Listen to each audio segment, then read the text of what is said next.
That's a new fucking thing. I've never seen that pop up before. Introducing managing moderators. These users have the same capability as standard moderator, but in addition, they can manage blocked words and change chat mods in live. We don't want that. We don't want all of that. We don't have managing moderators for that reason. We've had issues before with managing moderators being assholes and doing things they shouldn't be doing. So we don't do those anymore. All right. We're going to see if this works.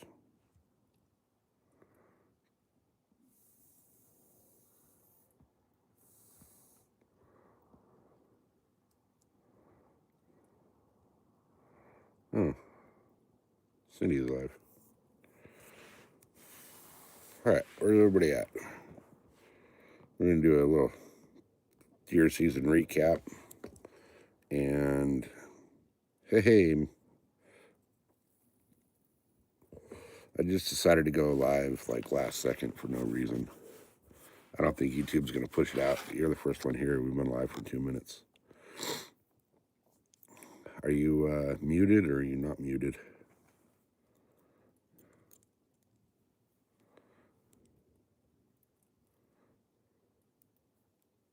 All right. It looks like nobody's showing up. YouTube's not going to push the channel tonight. So this may be a very short live. Maybe a short live.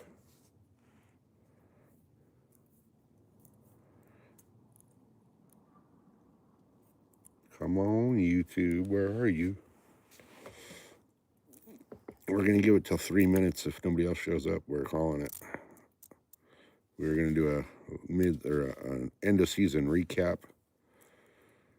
We're going to kind of get into what we're going to do on the channel for the next, until deer season. Because we already know deer season, we're going freaking ballistic on it next year. This season sucked, so we're going to go hardcore on next year's deer season. But this whole live is set up to do a recap of this season, what happened, what went wrong, what went right. What I could have, should have, would have done different. But, you know, it's kind of hindsight, right? No, but only for a minute. Oh, you must be, are you on a break? She must be on a break, y'all. So, deer season started out this year. I didn't get to scout. I scouted a little tiny bit right before season, but due to circumstances, I guess, beyond our control. I mean, it could have been in our control. We could have said no. We had the mother-in-law and my dad living with us this year. Both of them had had medical episodes to where they couldn't take care of themselves for a while. So me and Mrs. SoCal were the only ones that would step up and actually do something to help. So we had them both for, hey, Drew, welcome in. We had them both for the last couple of years, nursing them back to health. So because of them, and I say that, it sounds like, you know, I'm blaming them and all this, and I kind of am. Got to a point where we could not leave them at home alone and trust that we would come back and our house would be standing. On more than a couple occasions, they damn near burned the house down by, you know, doing stupid shit in the kitchen. And then right before deer season started, Mrs. SoCal and I had gone out fishing for the day, thinking that it was fine to leave two grown-ass adults home alone. We came home about 10 o'clock at night, And right when we pulled up to the house, we could smell gas. Now, there is no city gas out here. Everybody's on propane, which means, if you know anything about propane, every house has an individual propane tank. So it kind of struck me as weird when I pulled up in the driveway and we could smell gas outside. Hey, Scott, welcome in. So that was August, I believe. Anyway, as we got to the front door, the gas smell got worse and worse and worse and worse.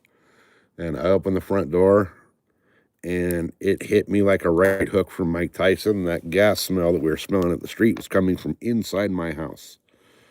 One of them had decided at some point in the day to cook something, and when I don't know how it happened, when they took the pan or pot or whatever it was they used off of the stovetop, somehow, some way, blew the flame out on the burner.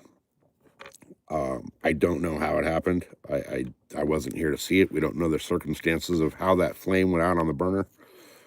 However, them not thinking about it and not paying attention to what they were doing, just walked away. Didn't check to make sure the burner was actually turned off. So for an unknown amount of hours, the burner was turned on full blast with no flame. That means it was just filling the house with raw propane for, we have no idea how long.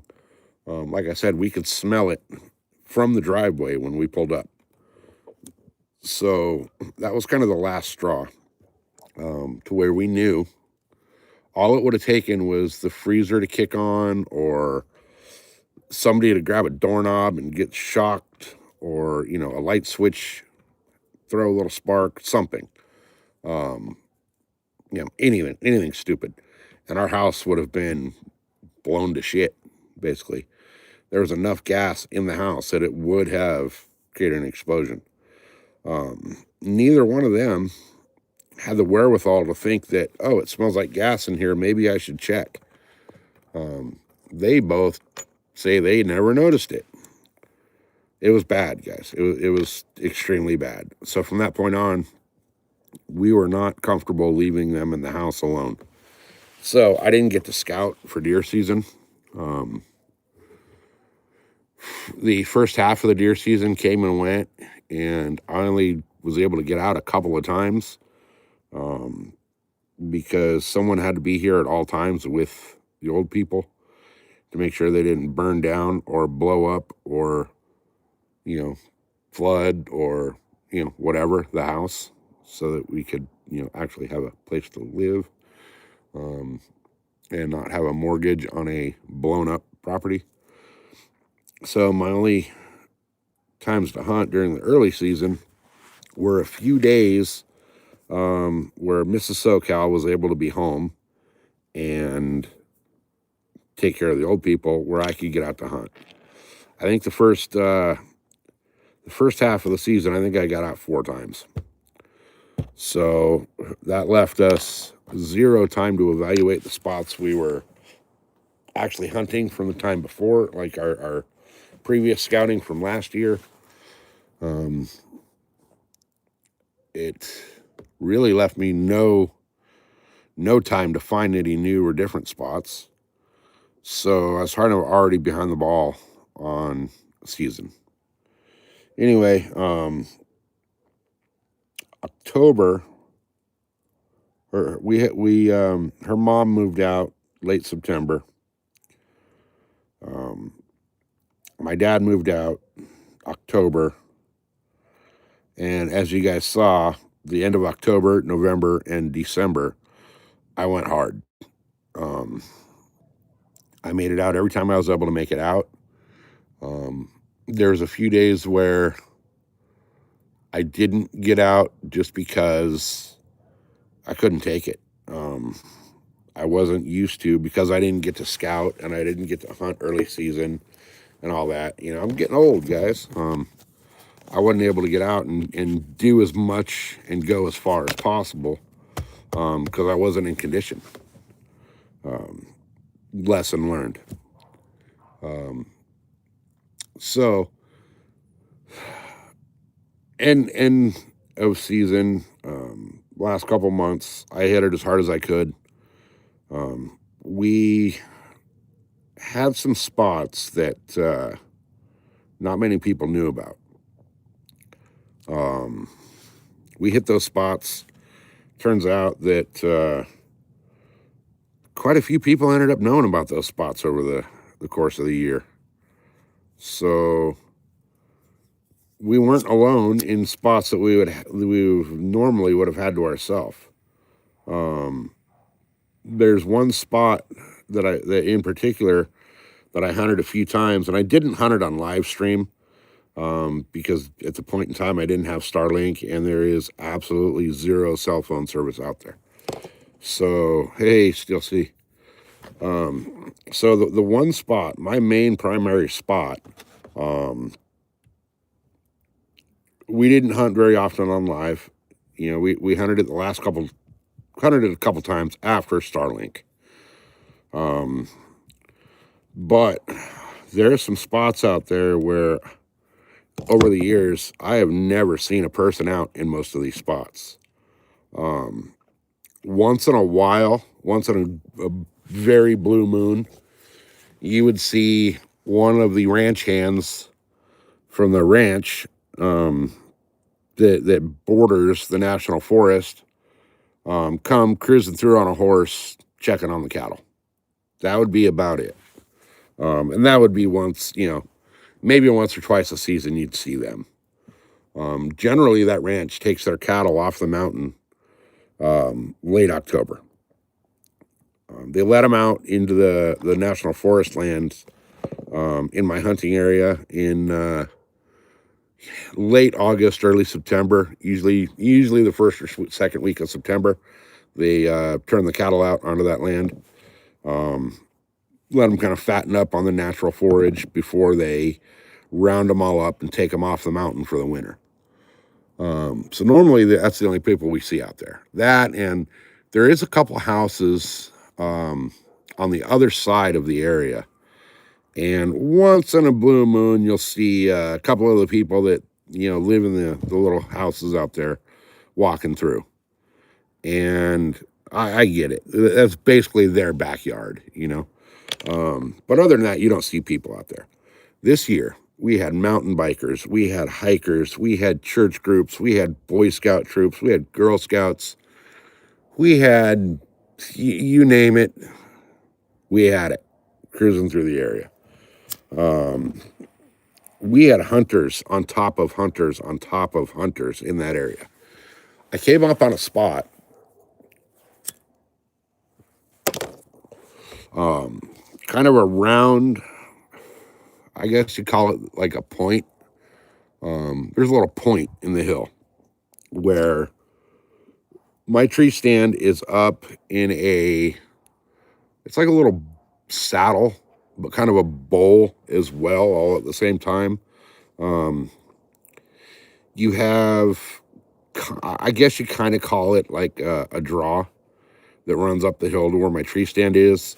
It goes up the middles, up the hill, but on the sides, it's kind of, it's a draw. It's, basically a half pipe kind of a thing, just natural curvature in the hills where, this hill on the one side kind of ends over here, and you got the little flat section on the bottom, and then the other hill starts going up.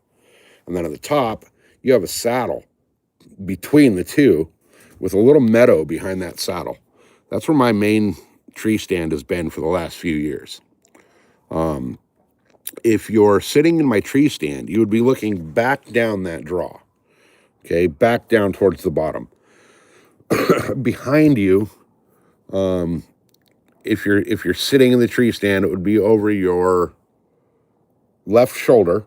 From behind you, at about a 45 to 50 degree angle, was a nice little thicket where the deer would bed down, and then an escape corridor to go up. Like I said, the area is kind of a bowl, like a half bowl, half pipe type deal like this, not as extreme, but, kind of, kind of like so. The deer would come up this way, up over this hill. Okay, so my tree stand is up at the top where these two hills kind of come together and create a saddle. But off back behind me, back over this way, over here, would be a bedding area. Now, out of that bedding area, they have a nice little tiny, 2 deer wide corridor that they could, if need be, basically run out the back door and up through the thick nasty. I call it the thick nasty because it's thick and it's nasty in that brush. You're not walking through most of that brush. I don't know how the deer make it through that brush. I've had to belly crawl under, over, sideways, straight up like Mission Impossible style, going through the lasers to get through some of that out there. Anyway, I have my tree stand set up there. A couple of weeks into the end, the second half of the season, I came up to my tree stand, and I didn't really hunt my tree stand this year. I focused more on hunting out of the tree saddle and hunting from the ground. Basically, I would find a bush, and I would tuck myself into that bush. I tried to find bushes that had some curvature to them, or some little inlets, like, little coves and all that kind of stuff that I could kind of tuck into and, just sit there on the ground and hunt from that if I wasn't in the saddle. Went up to my tree stand and found there was 3 other tree stands right in that same area. Within 50 feet of my tree stand, there's 3 others. So I kind of quit hunting that area after about the first week of the second half. Hey, Grumpy with the thumbs up. Welcome in, everybody. We're doing a little recap on deer season, how it went, why it went. Then we're going to get into what's next. So that tree stand there was kind of blown. Bitchin' area. Great bedding area. Every time I went and checked that area, there was definitely, obvious signs of bedding in there. There was obvious signs that they had great protection from the weather. That little area was kind of in another little bowl sort of thing, where the winds kind of went over the top because they'd come up over that ridge and continue to kind of carry up and not right straight into that bedding area. If they came from the opposite direction, same kind of a thing. They come up, and this bedding area was kind of a recessed. Like I said, it was a little dip, little recessed bowl where the winds kind of blew over the top of it. And if they blew real hard, they'd kind of swirl around that little, circular bowl and not really hit the deer too hard. So they kind of had a nice soft, area out of the wind, out of the way, with a really good exit out the back door if need be. So that area was blown out. There was one hunter that put his tree stand right in the dead center of that bedding area. And after I noticed that tree stand was there, I walked over and checked that bedding area, and it was obviously not being used anymore. Most likely, my best guess as to what happened was somehow, some way, this dude saw these deer bedding down or knew these deer were bedding down over there and went and put a tree stand right smack dab in the middle of the bedding area. That commotion of him putting the stand up, him getting in and out of the stand, it blew that bedding area out. Those deer are not going to use that. They're done with that area. So I moved on to some secondary spots I had, and it just turned out that between the mountain lions, which I saw many in person and on camera, between the mountain lions, all of the foot traffic from people starting to hunt down into that area this year just blew the whole area out. So they kind of, the amount of people that ended up down in that area just really blew out that area. Um, New Year's Eve, I believe it was. I think it was New Year's. It was the last hunt. During the live, those of you guys that were there probably heard me talking about it, and you watched me get up and move because there was dogs down in the area barking. Well, those dogs were from the hikers who have now found that area. There was more mountain bike tracks and more, Nike footprints than hunting boots and deer track down in that area. I had noticed that even the cattle from the ranch had kind of started to not travel as far into that area as possible. So at one point, I went and looked at another area that I'd looked at on the map, and I started hunting that pretty heavy. I had found one particular bush that was perfect for my ground style setup. Had a nice little alcove in that bush that I could tuck back into and basically blend into that bush with my camo. That was where I was sitting on Thanksgiving when those two deer, I had a doe, walked in with a buck that had its nose so far up that doe's ass, he didn't know the sun was out. So that shot, I completely screwed up. I had the live stream going. I was focused on the live stream, focused on chat, and those deer again came from over my back left shoulder where I did not expect them to come from. I had set up for a shot from the deer from all of the track and the trails and the sign and everything that I've seen. They should have been coming from basically the 1 o'clock, maybe 2 o'clock position from where I was looking. Instead, they came at me from like 7 o'clock, and I rushed it. I moved way too quick, grabbing my bow, and that buck saw me. He saw me move, and that was it. They were gone. From then on out, that was Thanksgiving Day. From then on out, I never saw another deer all season that was within shooting range, except for the one that ended up taking an arrow with him down to private land, and we weren't able to recover him because the landowner's a dickhead.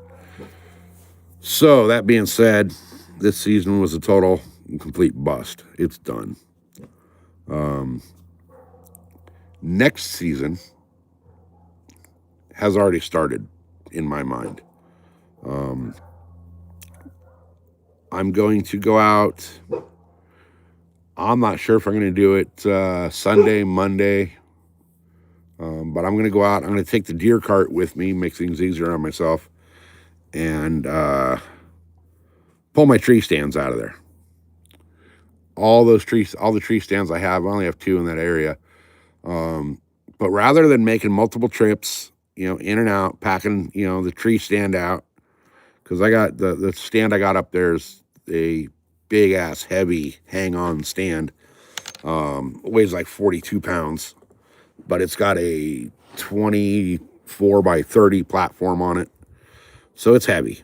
It's definitely one that you're not packing your tree stand, all your straps, my cable. I got a 25-foot cable that's got that stand locked onto the tree. All my steps, all that. My steps on that tree stand itself are actually ones that I welded up myself. They're 1x1 square steel. So they weigh about 6 pounds each step, and I have 5 of those in that tree.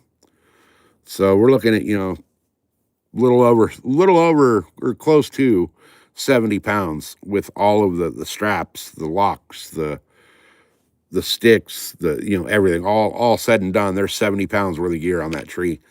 I'm going to take the deer cart. I'm going to load the deer cart up with all of my equipment and drag that all out of there for the season. I am still going to keep some trail cameras up there in that area. More for I know there's deer there, but I'm going to keep the trail cameras in that area more to keep an eye on the amount of foot traffic and mountain bike traffic and hunter. We won't see people scouting the areas because people are lazy out here. They won't scout until 2-3 weeks before the season starts. So late August, mid to late August, we'll see a bunch of hunter traffic out there. And that's what I want to keep my cameras out there for, is to see who, when, why, and how they're coming in. So, but I will continue scouting in a completely different manner this year in that same area. Rather than going out and kind of sitting there and looking for track and hanging out, I'm going to kind of take the dogs out there and just basically take the dogs on a little nature walk through the area. And the deer in this area are used to hikers and mountain bikers on somewhat of a regular basis. So somebody out there with a dog, the deer is going to realize that that person's not a threat. They're just a hiker. What those deer are going to do, hey, Jackson with the 100. What those deer are going to do is they're going to see the hiker, aka me. They're going to duck around the backside of the bush, kind of get out of the way for a minute, and then go right back to what they were doing once I go past the area. Well, I'll do that in that area a little bit. I'm also going to start scouting some completely new areas this year. I don't think I'm going to hunt that area next year that I was at this year, unless conditions are prime. So we'll be doing some scouting all through the winter, the spring, the summer, and then come fall, the season opens. Hey, Anthony, welcome in. So we're gonna scout. We're gonna scout 10 times harder this year than we have the last couple of years. I had been debating at the beginning of this season whether or not to get a rifle tag. I think I've made my decision. Next season, I'm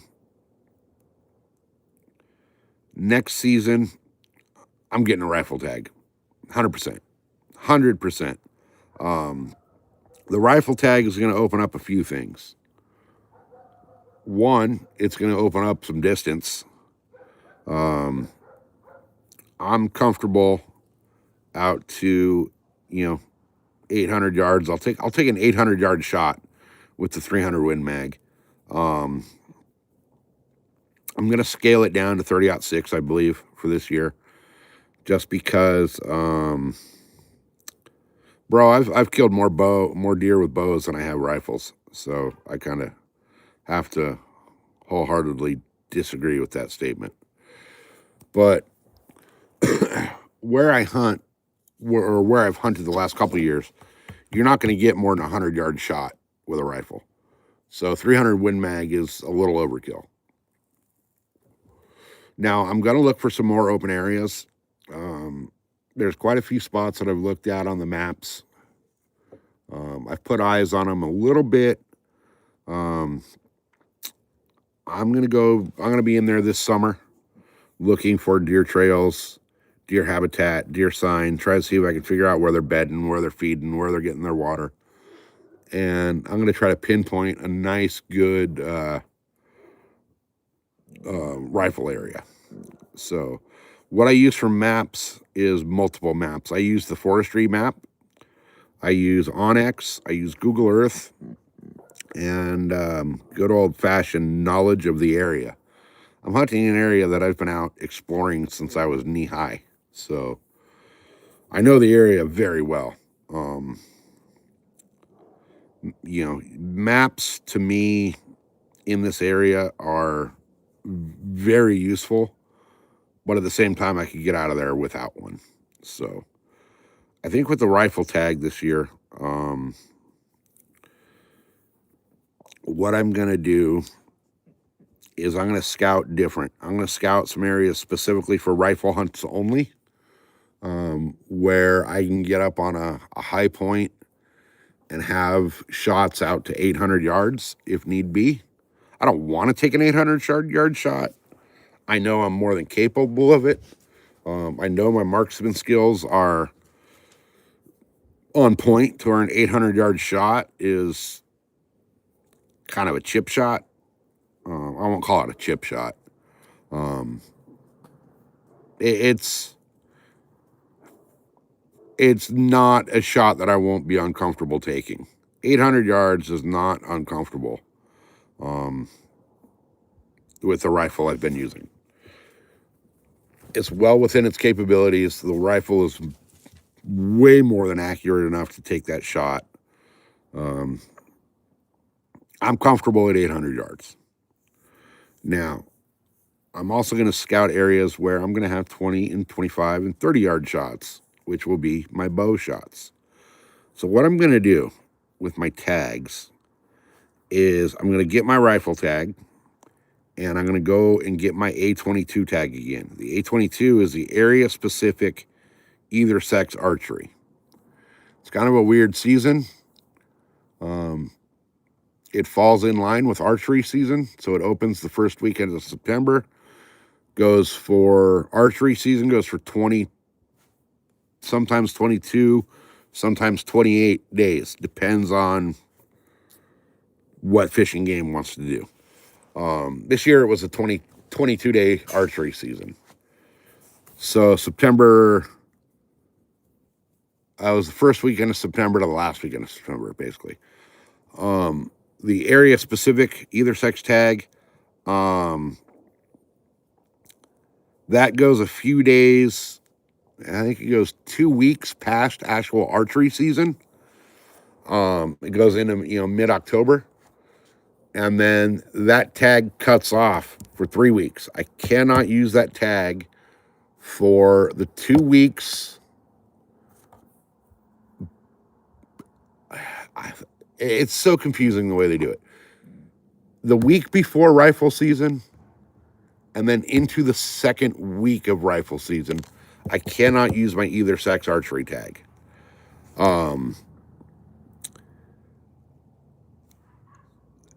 After my either sex tag comes back into play, which is late October, that tag goes all the way till generally New Year's Eve. The last 4 years, it's gone to New Year's Eve. That could very well change tomorrow with whatever fishing game comes up with. So that'll be my plan for the tags for next year. The rifle season, that rifle gives me extra spots I can hunt, extra range that I can shoot. And the archery gives me what I love. Hey, Jackson. I just saw Jackson at work, you guys. I thought he was still working. So that archery, that either sex archery tag gives me options of where I can hunt, and it extends my season and also lets me put a doe in the freezer if need be. Break time. Okay. So that's how I'm going to do my tags next year. As far as scouting, kind of gone over that. I'm going to scout the shit out of a whole bunch of new areas this year, all through the off season. When I'm not scouting, guys, it is time for the fishing. The boat is ready to go. All I have left to do is vacuum some leaves out of the boat. I got the majority out, but I had it parked under the tree for a while with the cover off while I was doing the floor and the deck lids and all that. So all the leaves in that tree fell off into the boat. Had to get most of them out. Had to get all my trash from the last few trips out. The boat's ready to go. Now the issue is weather. So the next, up until I want to say Thursday, it's supposed to rain every day till Thursday at some point during the day. It's supposed to be windy. It's going to be cold. It's going to be shitty. It's going to be, push the fish back into their little hiding spot, deep into the rocks and, buried into structure and underwater caves or whatever they can find to get away from the shit weather we're going to have. So I'm going to try to sneak out one day next week. It's either Monday or Tuesday. We're supposed to have a break in the weather. I want to sneak out, get the boat on the water. That is going to be more of a boat trip than a fishing trip. It's going to be more of a boat ride than a fishing trip. I need to make sure, A, the lake is decent enough to put my boat in. I'm hoping with the amount of rain, we've had 2 inches of rain here at the house since New Year's, or the day before New Year's Eve. So December 30th till now, we've had 2 inches of rain here at the house. That is more rain in those 3 days than we got at the house all last season. So, and we got another storm coming in the next couple of days. So I'll have to keep an eye on that, see what that's looking like.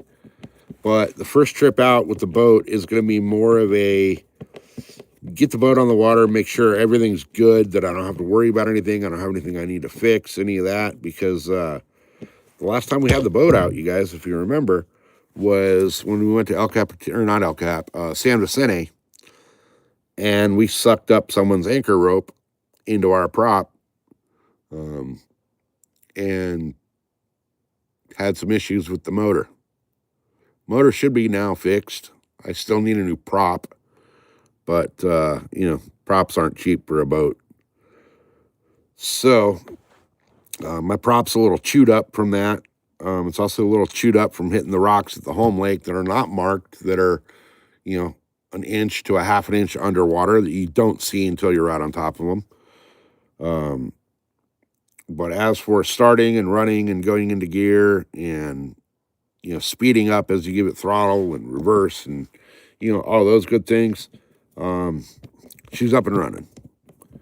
So we need to get the boat out, and we need to it's going to be a very slow, controlled cruise through the home lake, to basically evaluate the lake itself, the water levels. I want to map out on the fish finder the structure that I already know. I want to see if there's anything different. If anything up in the main inlet to the lake has changed. Basically I got to go out and I got to reevaluate the entire lake because of the water levels that we've had. They intentionally dropped 12 feet of water out of that lake, because it's the highest lake in our reservoir system. And the way our reservoir systems work here in San Diego is you have your higher elevation reservoirs, which feed the reservoirs all the way down the line to the lowest one, which is at sea level. And once that one gets full, they let the water go. They let it out into the ocean. So then they got to keep doing the same repeat step. They got to go to the lake above it, lower that one into the one, that they just lowered, all the way up the chain till you get to the top of the ladder. Well, they lowered intentionally 12 feet of water out of my home lake into the lake below that, so they could lower water to the lake below that, and vice versa, all the way down the chain. With the amount of rain we've had out here lately, I'm not sure how much of that water has come back. Now, when they did that, dropping 15 feet of water out of there, the lake was already down about 10 feet. So it really screwed it up to the point where there was a point in time when I could not get my boat in and out of that water. The boat dock or the launch ramp, on one side of it, basically if you're backing the boat down the launch ramp, okay, to your right is a giant rock pile that sticks out about 30, 40 feet off the bank. Behind the boat ramp, directly behind you, if you were to just go straight back, reverse all the way straight back into the lake, is a grove of trees, believe it or not. Big ass trees. Those are about 6 feet to 8 feet off of the courtesy dock, which would have been to the left, for you to tie up as you back your boat off the trailer. you you tie up to that courtesy dock while you go move your truck out of the way of the boat ramp. And when you come back in, you tie up to that dock so that you can go get your truck and get your boat back out of the water. Well, 10 feet behind that dock was a group of big ass trees. Now, when I say big ass trees, I mean you're not backing through it with the boat.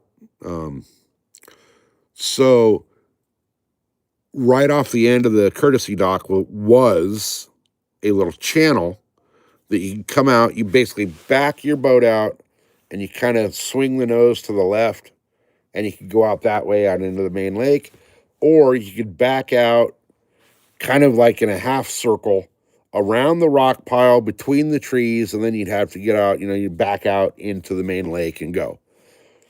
The last time I was there, that channel that you could swing the nose around and kind of drive straight out was empty. It was, I walked through it on the dirt, did not get my feet wet. So that tree section was an island. So I need to go out and figure out how much of that water has come back into that lake. So the next live stream we do from the boat will be just that. It will be an evaluation of the lake. We will be checking water levels. We will be checking all of it. The structure, the inflow, the outflow by the dam, the whole 9 yards. They have started stocking trout in that lake. So we may go for a trout or two just to get something on the line to pull on. But, oh shit. Hold on, guys. I got to go let my dog back out of the house. I just heard a bedroom door slam, which tells me the dog was like somehow, some way in the bedroom and somehow pushed the door shut, and he's now in there barking at me. Give me 1 second. I'll be right back.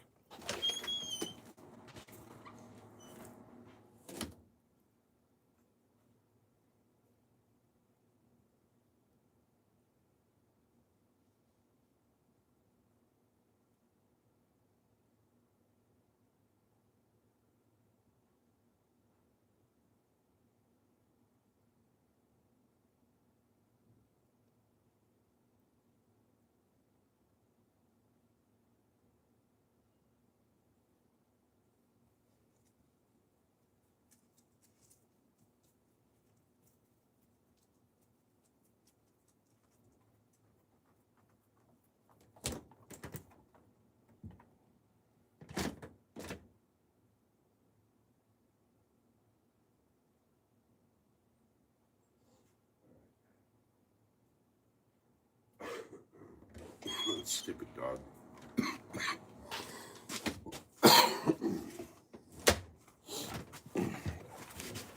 He'd gone in and nudged the door somehow and shut himself in the bedroom. So anyway, we're gonna go in. We're gonna go out. We're gonna check out the lake. It'll probably be a real quick trip. It's gonna be a dual purpose trip, well, tri-purpose trip. We're gonna try to catch some trout. I'm not a big trout fisherman. I don't eat them. They don't put up the fight that I like. I like that fight of a bass that doesn't want to be caught. The trout tend to just kind of give up.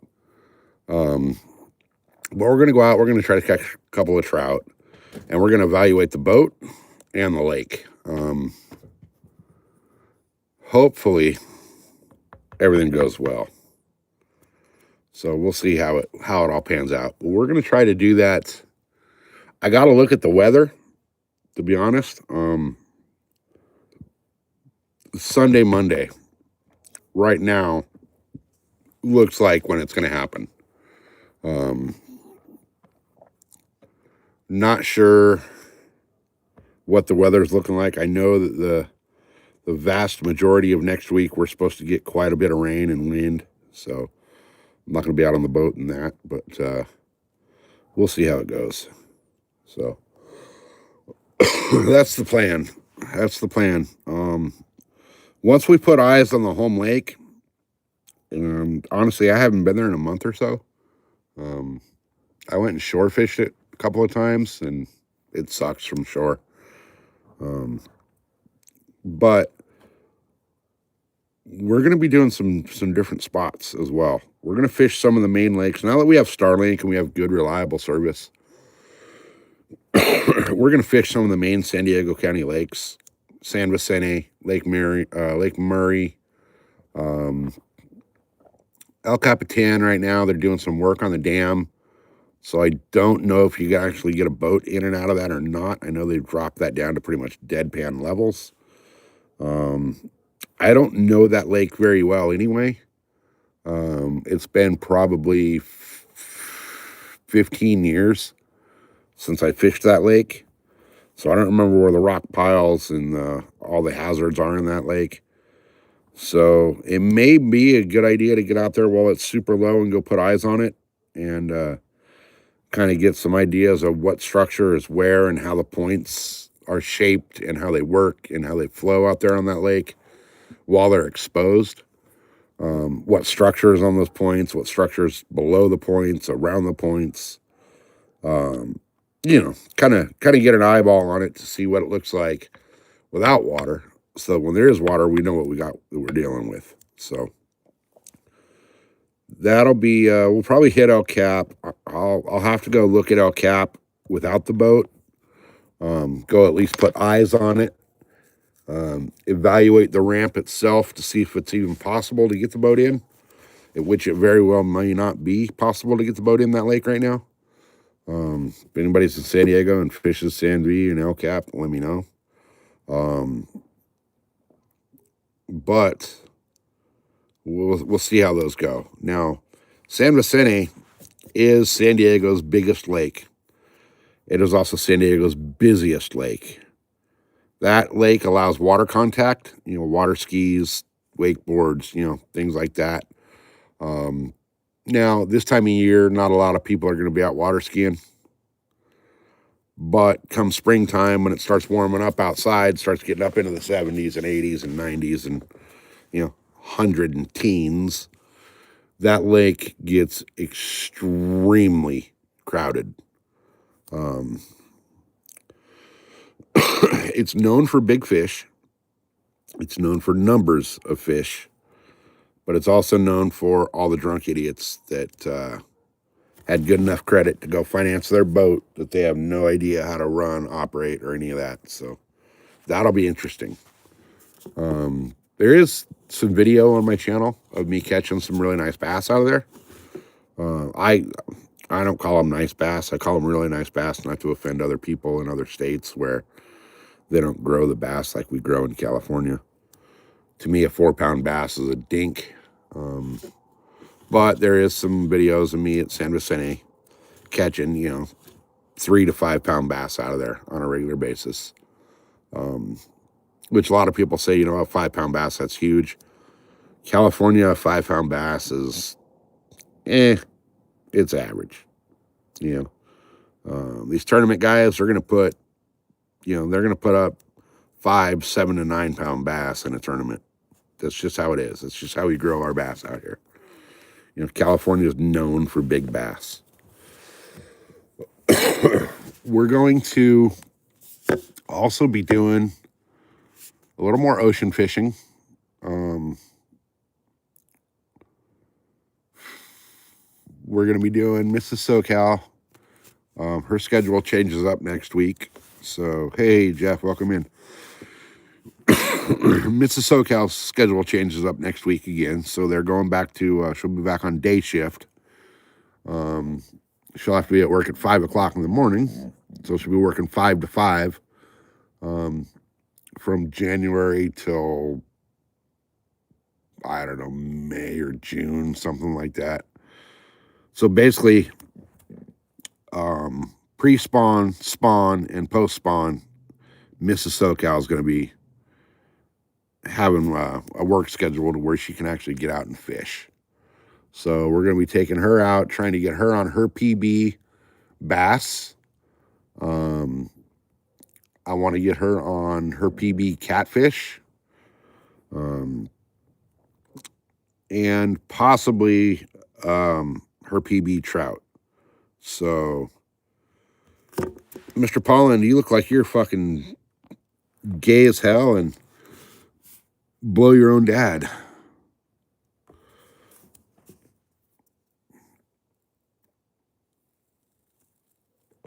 So, oh, look, guys, we got trolls. We got the freaking Speedy Cheeto, who's probably a little kid in his fucking parents' basement with his hands and face covered with Cheeto dust and, has no friends, no family that cares about him and wishes he wasn't around. So, yeah, we'll be doing some more, we'll be getting Mrs. SoCal out more, trying to get her on all her PB fish of all species. We're going to be doing some more ocean stuff.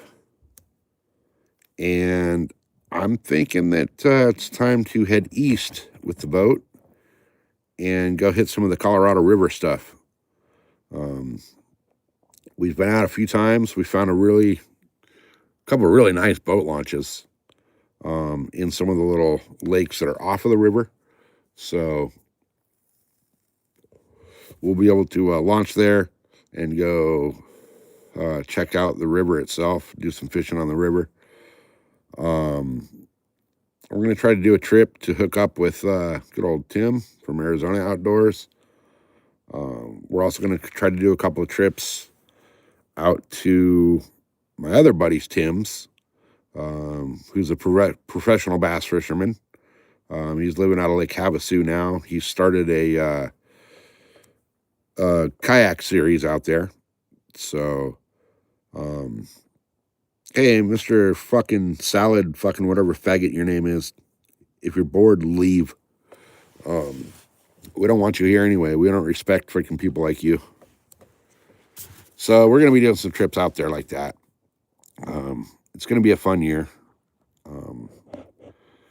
The Jeep, we're going to be mounting the Starlink in the Jeep. We're going to be doing a bunch of stuff out in the desert with the Jeep. I'm still trying to figure out how to mount the Starlink onto the dirt bike and get it routed up through the GoPro and all that shit. We're going to do some, if I can get it to work out right, where the Starlink and all that shit. On the dirt bike, we're going to do some really cool freaking dirt bike stuff live. I don't know yet how I'm going to make the GoPro work with Starlink. I'm going to obviously have to do it through the phone, but that's going to be a trial and error issue. Also, mounting the Starlink so that we can actually get out in the desert and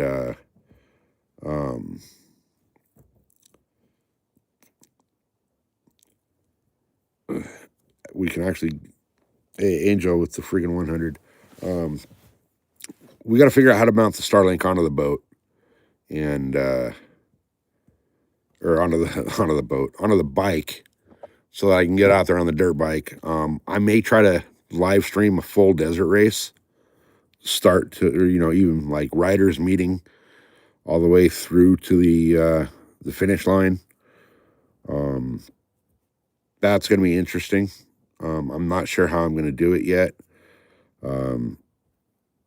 I know I'll have to change GoPro batteries and all that, but hey, Field Breach coming in with the high fives. We're gonna get it figured out. We'll get it figured out. So we'll be doing hey, happy late Christmas. We'll be doing a few things on the hopefully we'll be doing a few things on the dirt bike. We'll be doing definitely some Jeep stuff. A lot of fishing. We're going to hit it hard this year, guys. I really want that lake record bass this year. I've been chasing that bass in that lake for a couple of years. And I know for a fact I've hooked her a couple of times. And she's smart. She's rolled over and spit the hook. But I'm pretty sure I know when and where she's going to be hanging out. So we're going to be targeting that lake record bass. Hopefully we can get her this year. Hopefully we can get her on a live. Hey, hopefully it is, Sebastian. If we can get her, which I have all the confidence in the world I'll be able to get her this year. My thought is that not only will she be a lake record, she'll probably be a state record by this time.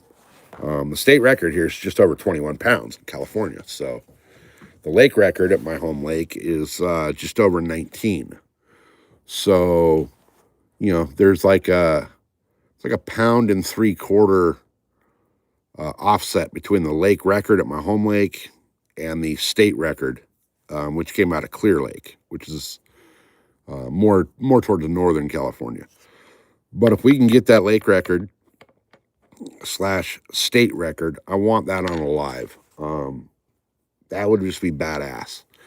Not only would it be badass to have the state and the lake records, but to have it happen on a live stream, I think would be freaking awesome. I know that you guys that were there watching me before deer season started up out there on the boat, I know you guys were watching me catch some pretty nice bass. We're going to open it up even more this year. We're going to hit it a lot harder. Right now, it's, basically dead of winter out here. It's July, very beginning of January. So the waters are cold. The bass are sluggish. Right now, everybody out here is focused on the stalker trout. Fish and game, and a couple local, well, I call them local, but, California hatcheries, mostly from up north, are stocking the lakes down here with farm-raised trout. They're not big. They are not big. For the most part. They're stocking some pretty massive freaking trout. So those trout are perfect size for the bass to eat. Which means that those bass are fattening up on those trout. They look forward to it every season. They know when those trout stockings are coming. They know. So those bass stage up in certain areas of the lake, and they will sit there and wait for those trout to be planted and start eating up on those trout. So hopefully those trout that are being stocked have not completely filled those bass up yet. The plan is we'll be out there throwing some big giant swim baits. We'll be throwing some bottom baits, jigs, plastics, Senkos, things like that. I've got a boatload of stuff from, would you knock it off? Dude, you're barking at your own shadow. I've got a bunch of stuff from Crappy Man that I'm going to be throwing. I'm going to do, actually, one of the first full day fishing trips we're going to do on the boat is going to be at Lake Murray, fishing only Crappy Man baits. As you guys all know, Crappy Man's home lake is Lake Murray on the opposite side of the country. So we're going to go fish our Lake Murray, which I call the fake Lake Murray out here, with only his baits and see what we can do there. I've got some custom-made spinners that he's made me. I got some custom-made chatterbaits that he's made me. I got custom Crappy Man drop shot worms. So I'll be throwing stuff that these bass have never, ever seen these color patterns before. So hopefully that helps. I'm really excited. Why is it so dark? Because it's 6:30 and we're sitting outside. I'm really hoping these color palettes that I have from Crappy Man are really going to do what I think they're going to do. there's something these bass have never seen before. So hopefully they do their thing. The drop shot worms I have from Crappy Man in the custom colors, I've already thrown them once.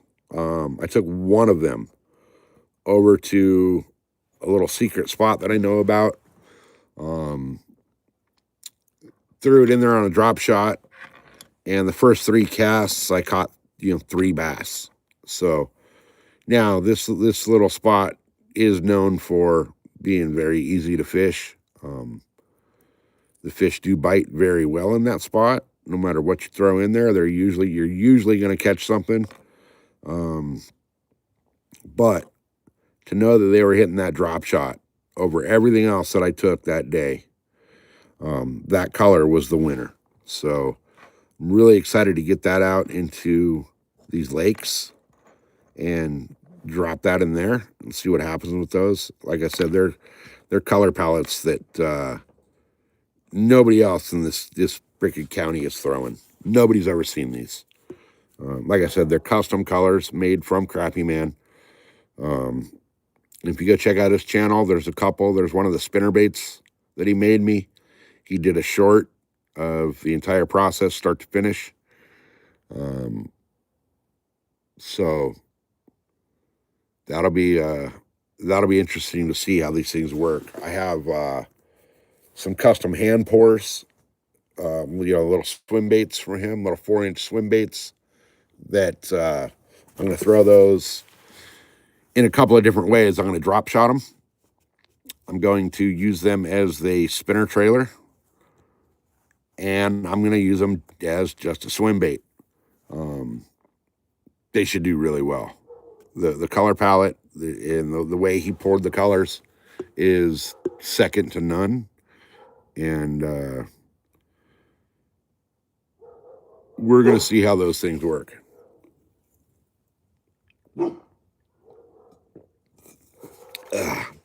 Also, guys, shout out. I know you can't really see it. Bucked Up energy drinks. The red, white, and blue. What do they call it? The Rocket Pop flavor. Do not, for any reason, buy it. It is fucking disgusting. It took me over 2 hours to choke that thing down. It tastes like old, rotten, extra syrupy cherry Coke. It's not good. Absolutely not good. I will not be buying those again.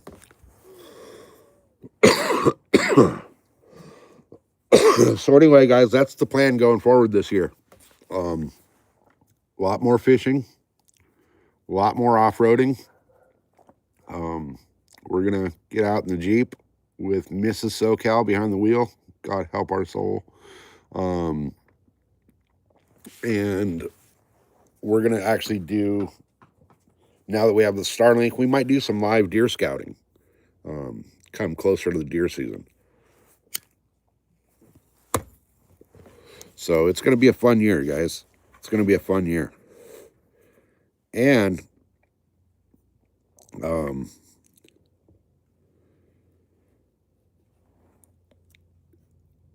we're getting close to 1,500. We are, last I looked, we were, I want to say 40 or 50 away from 1,500. And as y'all know, at 1,500, we're doing the subscriber giveaway. We did one at 1,000. We're going to do one more at 1,500. It's not going to be as big as the 1,000. The 1,500 is just kind of a random, thank you to all the subscribers that are here on a regular basis. We're going to have, like I said, some members-only prizes in that one. Some of those prizes actually showed up this week, and I almost want to keep them for myself, but I can't do that.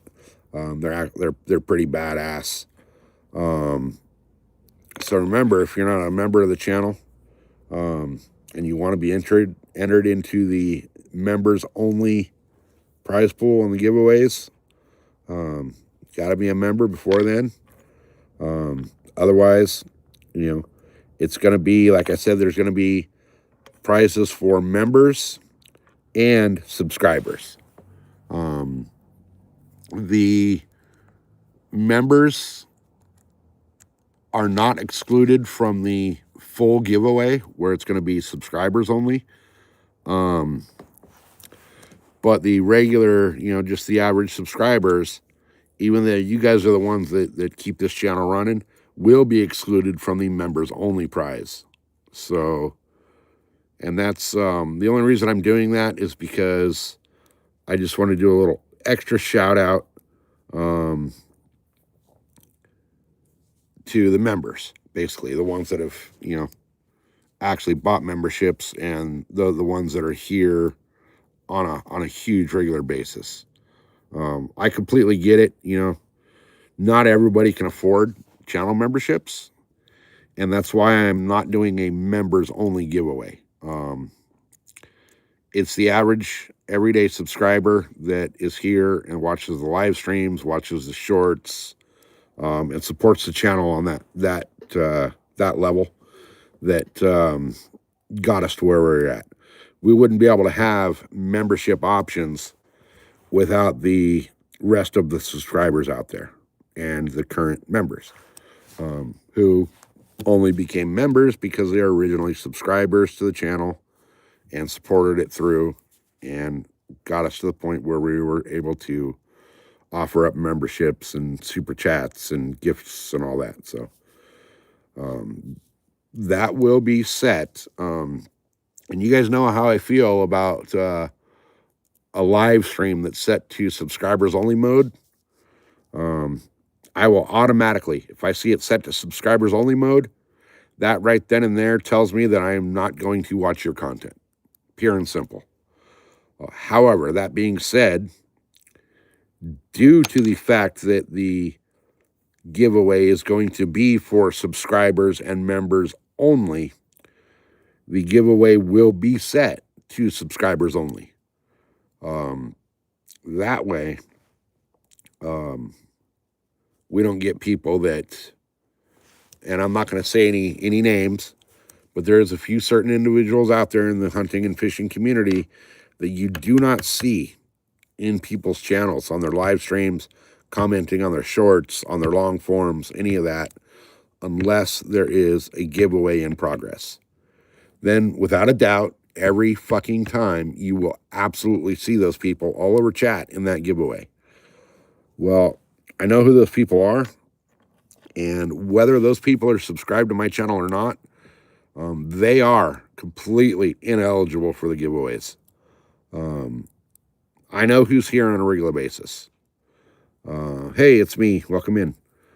It's me is one of those. Drew is another one of those. Drew's here just about every live stream, especially the ones later in the day, because the time is so different from here to there that, our earlier Drew is off there in freaking dreamland, drooling on the pillow, snoring like a freight train because it's, 2 o'clock in the morning for him over where he's at. While the rest of us are, already had our coffee and going about our day. So, that being said, there is a few certain individuals. No, and it's me. Don't look at it like that. Do not look at it that. And that's exactly what I'm trying to avoid people looking at it like is it's not free stuff. It's my way of thanking everybody who's been here and got this channel to the point where it is. Without you guys, I couldn't do it. Without guys like, it's me and Drew and Josie and, Real Texas and Steel City and, everybody that's here on a regular basis, I couldn't have got this far. It's because of you guys that I got this far. So the giveaways are not like, don't think of it as like wanting free stuff. It's my way of saying thank you for helping me get the channel to where it is. But what I'm trying to get to is that,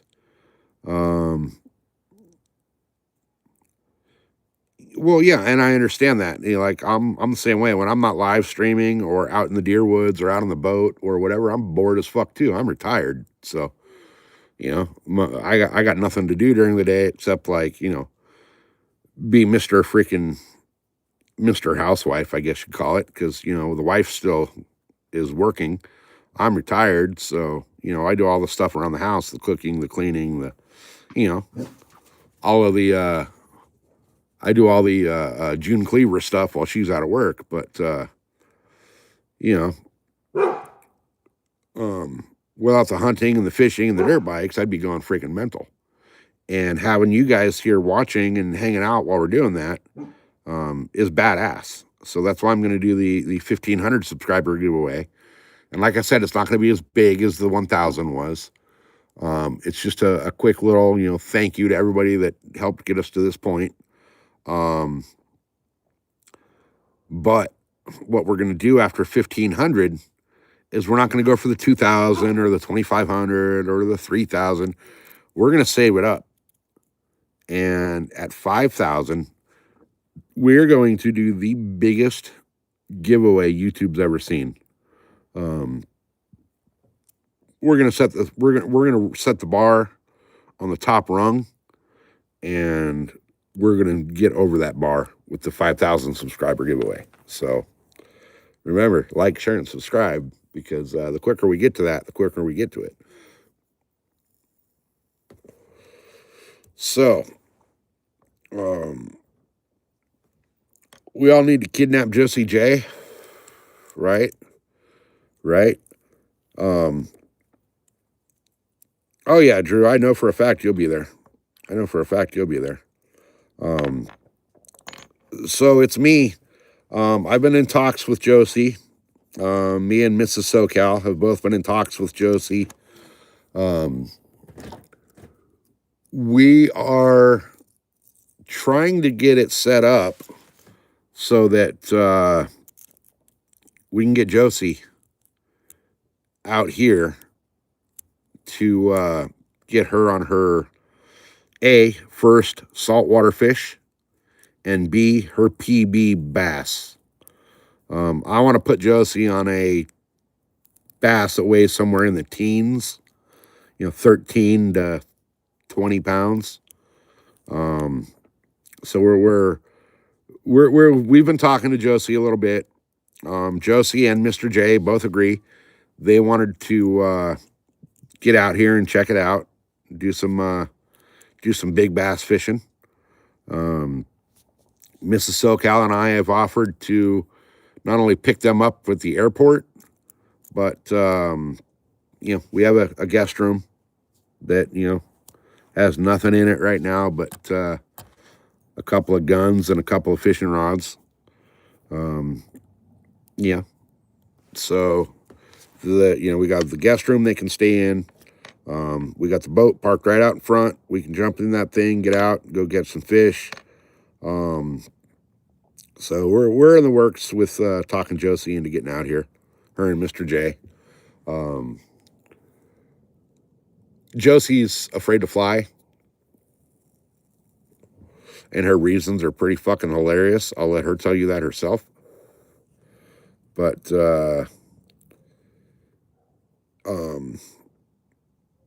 when she told me her reasons for being afraid to fly, I actually had to laugh.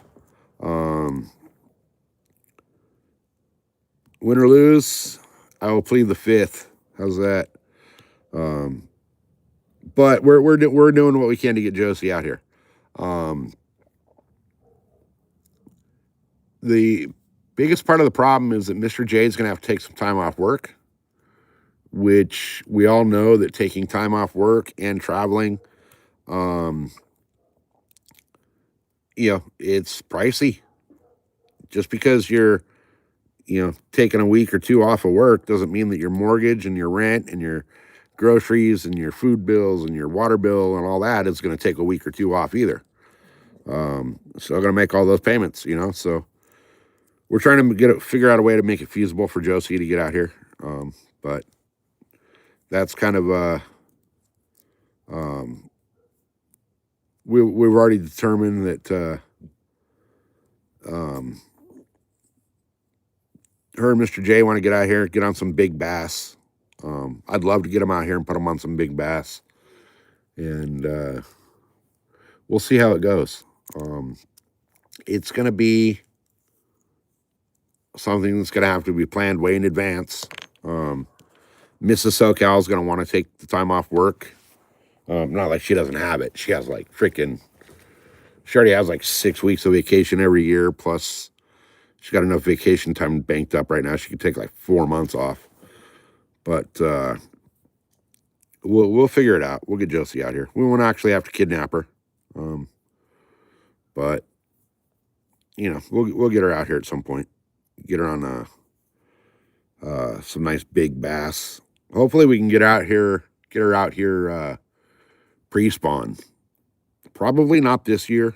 Because, you know, pre-spawn's only, if you guys really think about it, guys, pre-spawn's only a few months away.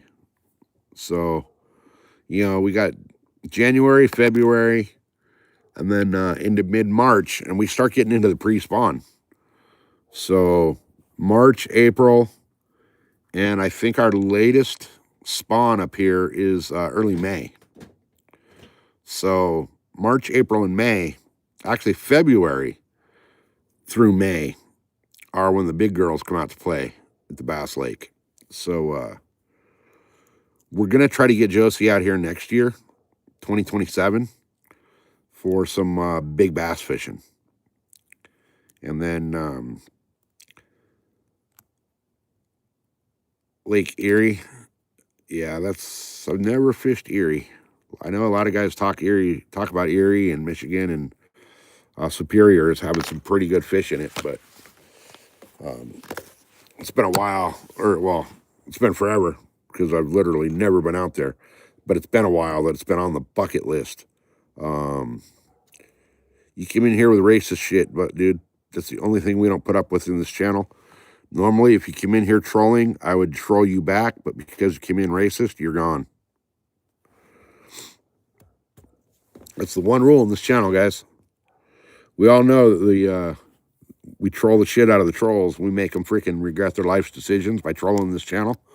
But if you come in with racist shit, we don't tolerate that one bit. So, Serena, yes, I do catch bass. If you look through my channel, you'll see some very, very nice bass. So, that's for for those of you guys who caught the first half, deer season was dead before it started, just because of life being life. It was a brutal, brutal, brutal season. Once I was finally able to get out and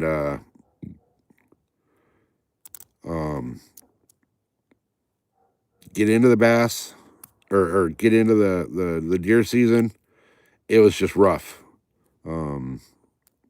Yeah, Justin, New Year's Eve was our last day out here. Give me a second, guys. I gotta grab a drink.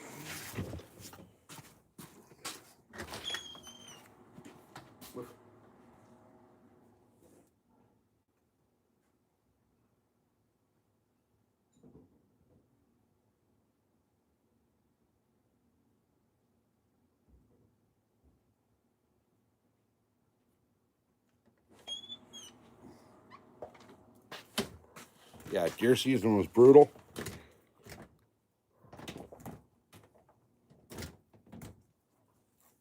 None of it went as to plan.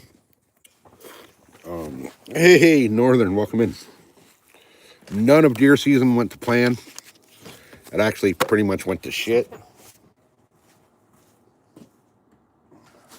In or out, asshole?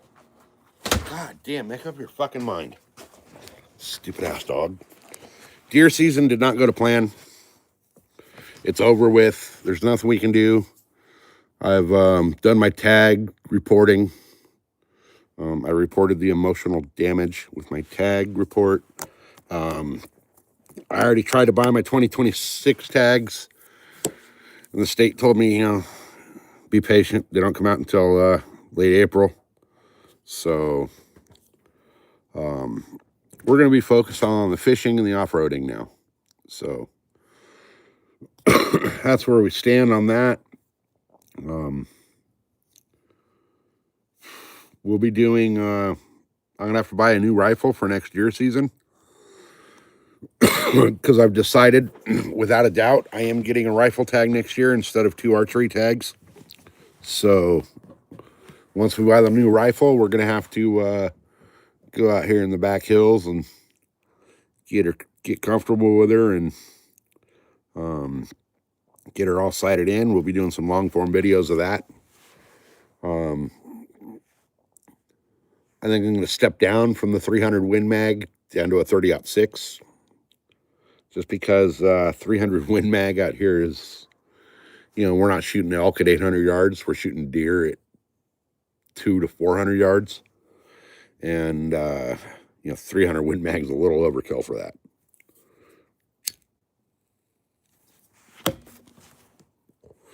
So we'll step down to the 30-06. We'll get her out field tested. We'll get her out and dialed in, scope zeroed perfectly. Not sure yet what I'm going to buy for the 30-06 because I do not currently have a 30-06 in the lineup. I'm looking at either the Winchester Model 70 or the Remington 700. Both just classic deer rifles.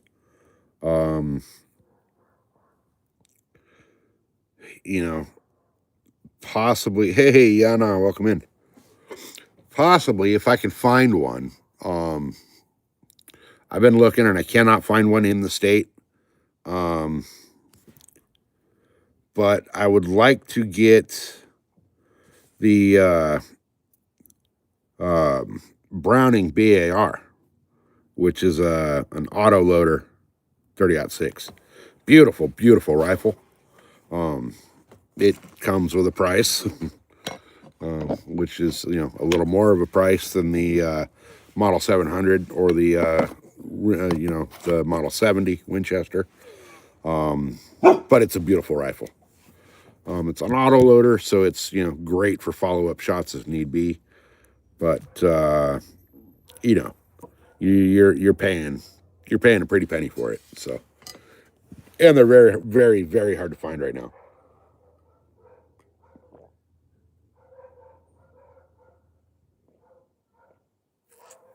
Especially in the configuration that I want. I want the BAR Safari, and those are hard to find.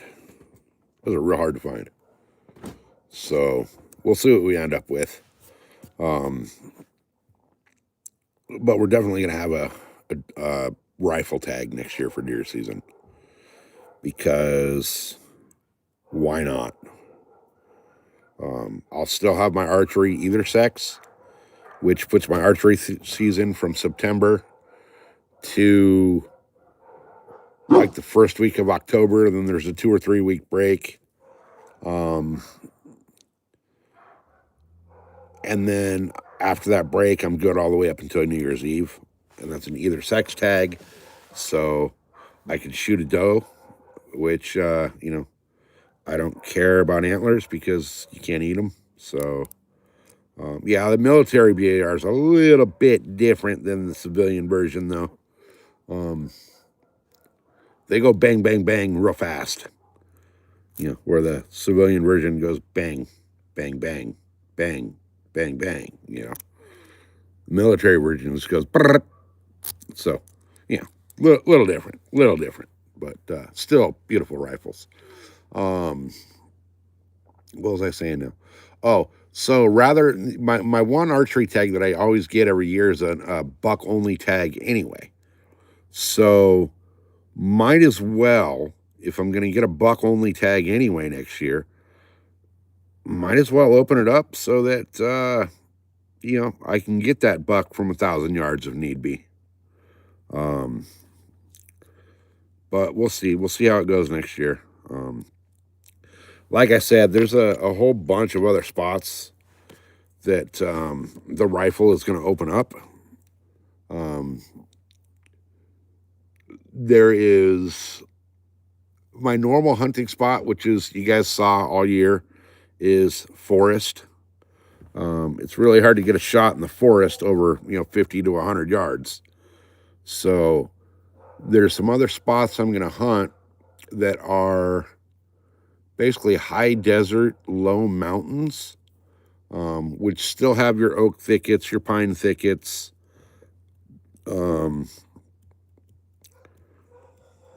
But you got a lot more open country. So you got a lot more basically spot and stalk capability, with a lot of long range shot opportunity if need be. So first time you shot the 30-06, you got the freaking scope tattoo. Oh yeah, that I think everybody that shot a rifle, a scoped rifle, has freaking punched themselves in the eye. Teaches you, yeah, see, Northern's done the same thing. It teaches you that eye relief is a big thing. When they talk about, relief, that's the distance between the scope and the good old peepers there, that if the eye relief is off, then, you get a nice little freaking punch in the face from that scope. And believe me, it hurts. And it doesn't just hurt then, it hurts for, a good week or two.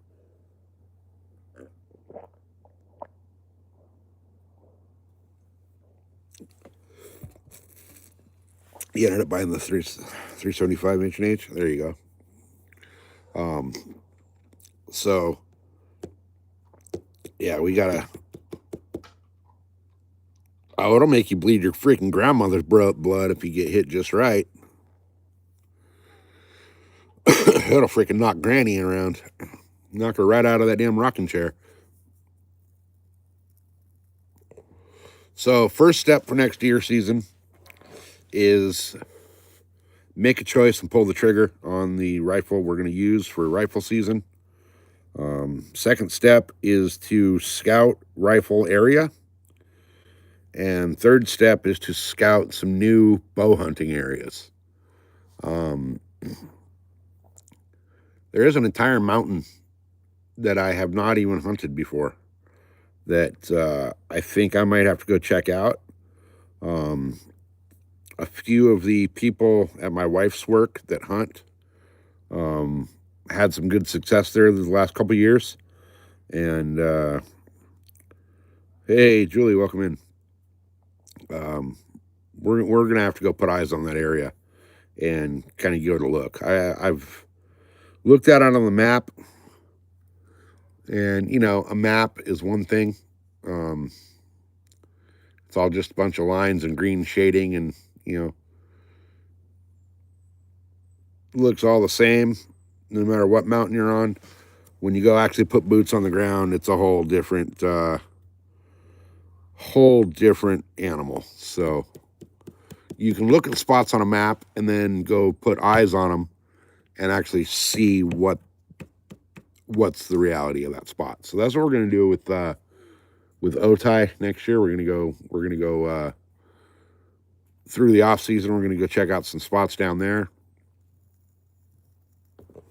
What I'll do is I'll take the dirt bike, the street bike. Well, it's a street bike with a license plate. I'll take that out there and go ride through there to where I can get way back into some areas on the bike and really give them a good look. So we'll go check that out. But we'll see what happens with it all. I know for a fact that next year I'm done with the spot that I was at this year deer hunting. Thanksgiving, Christmas, and New Year's Eve really gave me a good hard perspective on just how many people are out there. Christmas Day in the main hiking trail parking lot for like the main trailheads, there was like 40 cars on Christmas Day. So that tells me there's just way too damn many people out there with their mountain bikes and, their one bottle of, bottled water hiking the area, um, which is going to push deer. Now, it could push them to where I'm at, but it could also push them to the complete opposite side of the mountain. Seems to me that this year it pushed most of them to the opposite side of the mountain. So we're gonna go find a spot with less hikers, less mountain bikers, less human traffic, and hit that up for next year. So we'll see how all that goes.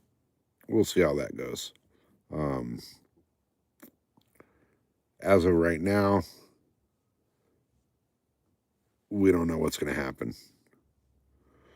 But the one thing I do know is that we're going to hit the freaking bass fishing really hard.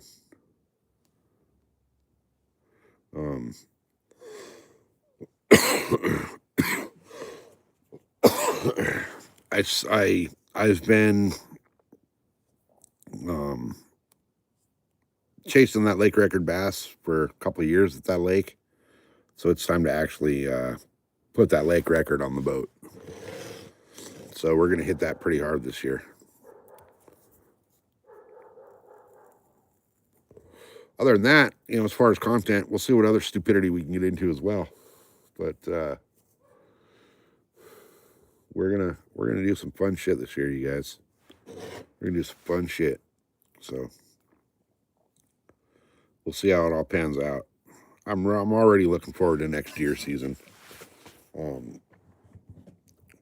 When I left on New Year's Eve, when I called it and decided to make the walk out of the deer woods for the last time, man, it hurt. It hurt. But it was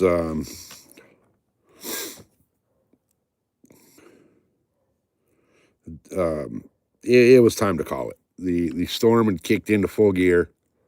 We were starting to get, what you call the wintry mix, like, I guess, sleet, part rain, part snow. The wind was kicking up. There was nothing going to be moving. So it was time to call it, which kind of hurt because it was still, early enough in the day where I could have stayed out for a few more hours. But at that point in time in the day and the way that storm was coming in, nothing was going to get up and get out of the bedding. Everything was going to be hunkered down. And, there was just pointless to be out there at that point, being so freaking frozen cold. I just got the feeling back into my feet yesterday. So,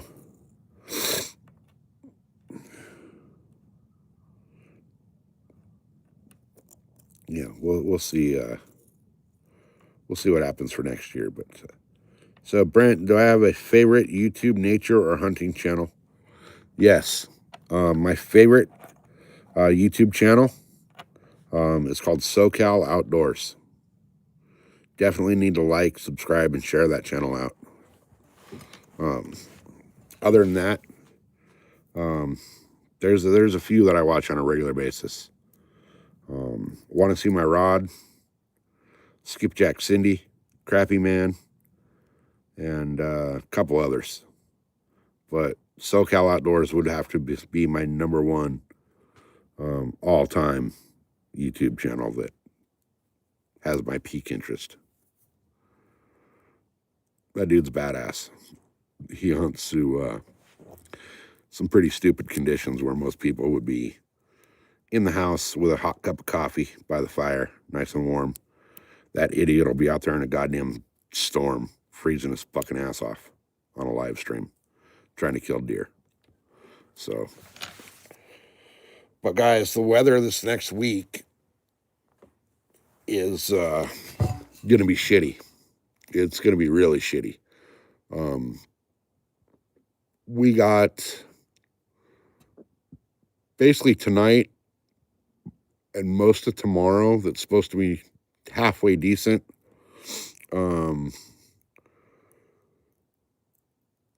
Sunday, Monday is kind of the weatherman's still on the fence, which, you know, we know the weatherman is the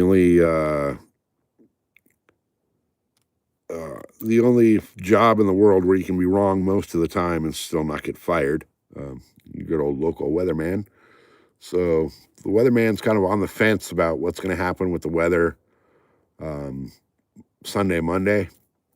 But Tuesday through Friday, we're supposed to get absolutely hammered with another storm. Like I said, the storm that just came through over the last couple days, like today's the first day it didn't rain here in like 4 days. And we're in high desert, so we don't get a lot of rain.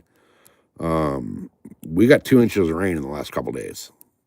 So we're supposed to get possibly double that in the next week. So I don't think it'll be fun to be out on the boat or the bank or, you know, the kayak or rental boat or rock pile or jetty or any of that fishing and that kind of stuff. Supposed to be a pretty cold storm with some pretty good winds behind it. So it will not be good for fishing. But as soon as that weather clears and we got our first break in the weather, we'll be out on that boat fishing. We got Starlink. We've got, I think it's on the 4th. My Starlink plan resets. Because, you know, they give you so many gigs per month, depending on the plan you purchase. The gigs per month reset. I want to say it's on the 4th. I may possibly, depending on how the live streams go, the next couple live streams, we're going to possibly up the data plan for Starlink so we can get out and do some more live streaming than normal. So we'll see how it all goes. But it's gonna be a heck of a fucking spring, I'll tell you that. Late winter and early spring are gonna be great for the bass fishing.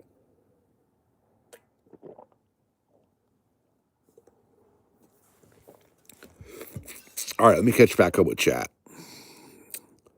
So you really want the 10-point crossbow? See, Yana, can you guys actually hunt with a crossbow though? Because I know here,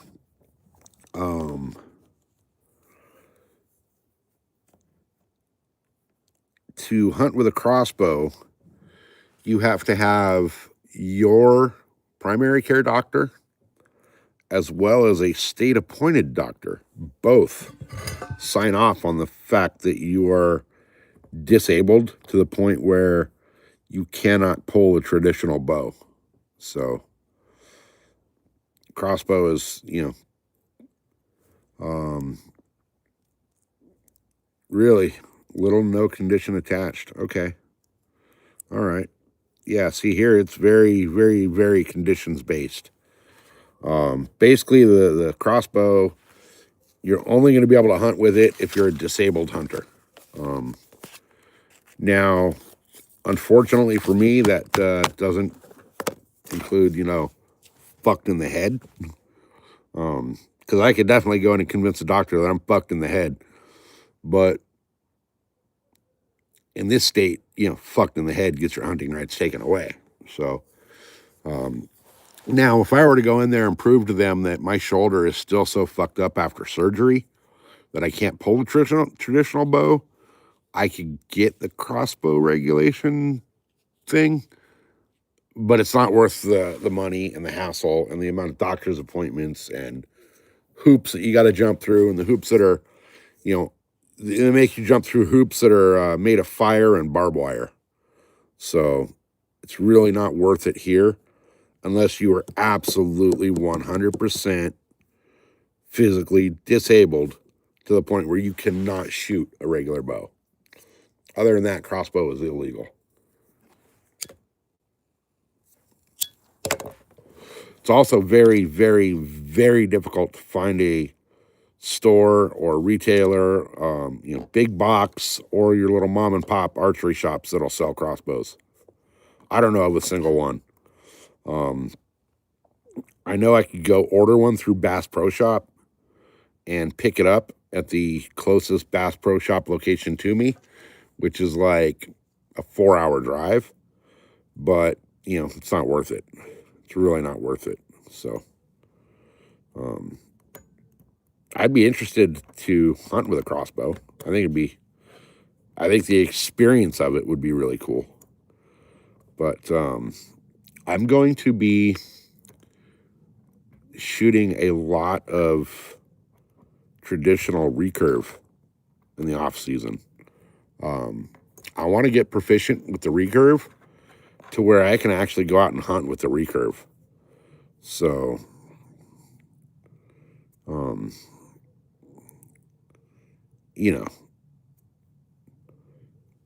that would be kind of a goal to be able to go out and hunt with a recurve. I want to do it Fred Bear style, with a recurve. And actually, what I want to do, there's a few Indian tribes around here that I would love to go find out from some of the tribal elders, some of their tactics and techniques and things that the natives implemented before we came in and freaking killed them all off, because they were the masters of ground hunting. I would love to learn their ways.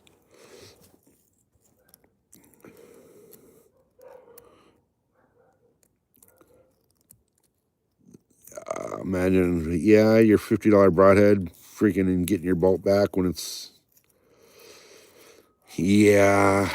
that's the one problem with crossbows is, your typical archery bow shooter is shooting, 50 to 65 pounds.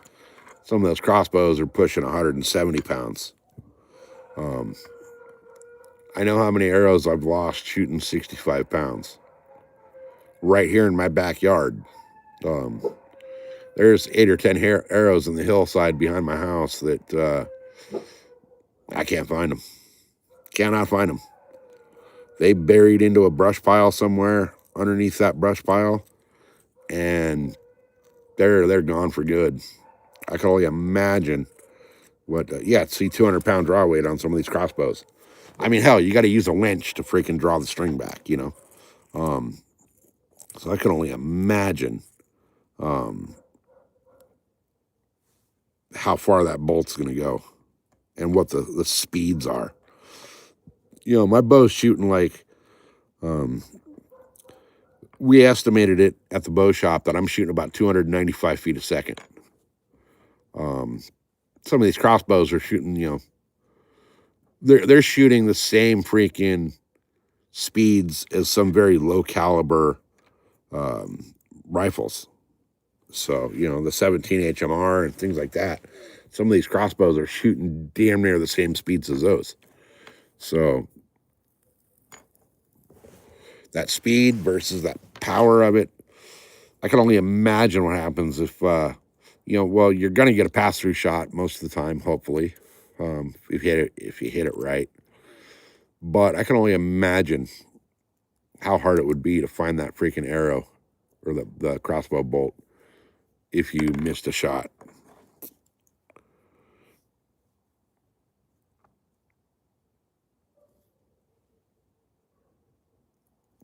Oh, yeah, some of those crossbows you cannot pull by hand. You have to have the crank. Oh, you have the 10-point. Okay. Now, I'm not real familiar, and I'm not going to lie about it. I'm not real familiar with the different crossbow brands and quality and all that. But I would say that anybody thinking about buying a crossbow definitely needs to look into the reliability, the quality, and the warranty.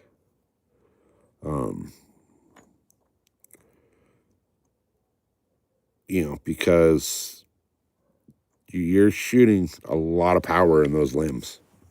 The last thing you want is something cheap and shitty that's going to explode limbs on you. I've seen it happen with a compound bow where limbs explode.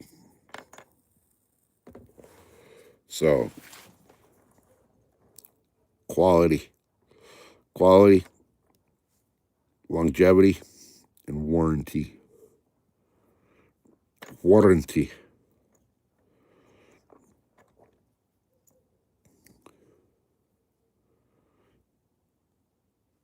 Hey, Aldabo.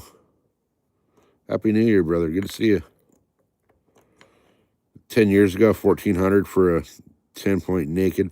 So let me ask you guys this, because like I just said, I'm not real familiar with crossbow setups. I mean, I know exactly how they work. I know, all of that.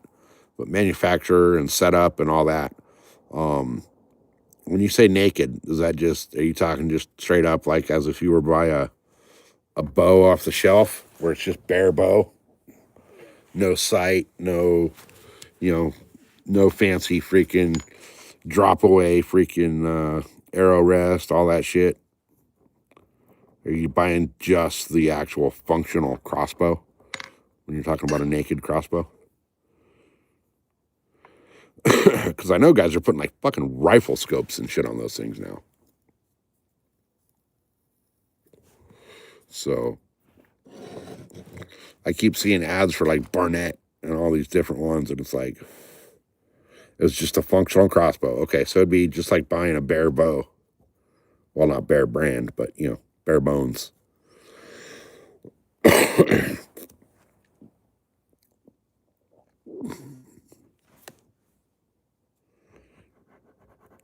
Okay, so you put a Leopold on it. Okay. Nice. 3x9 by 40. So you're putting a rifle scope on the crossbow. No, I did not get one this season. Which is why my hair is still fucking long as shit. So I made that promise to myself last season, towards the end of last season, like a week before the end of last season, that if I didn't shoot a deer on my other tag before the end of that season, I wouldn't cut my hair until I tagged out. And this year life was against me and I wasn't able to tag out. So now I can't cut my hair until at least, hopefully, the first weekend of September.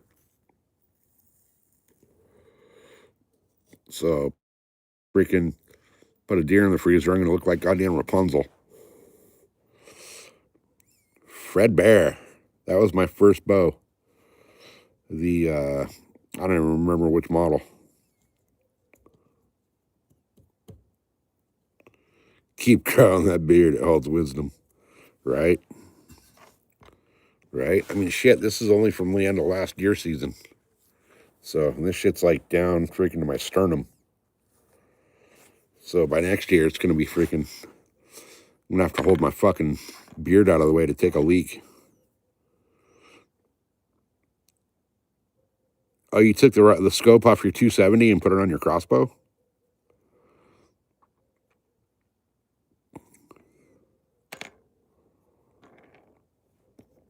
You got the Bear Whitetail Legend? Okay.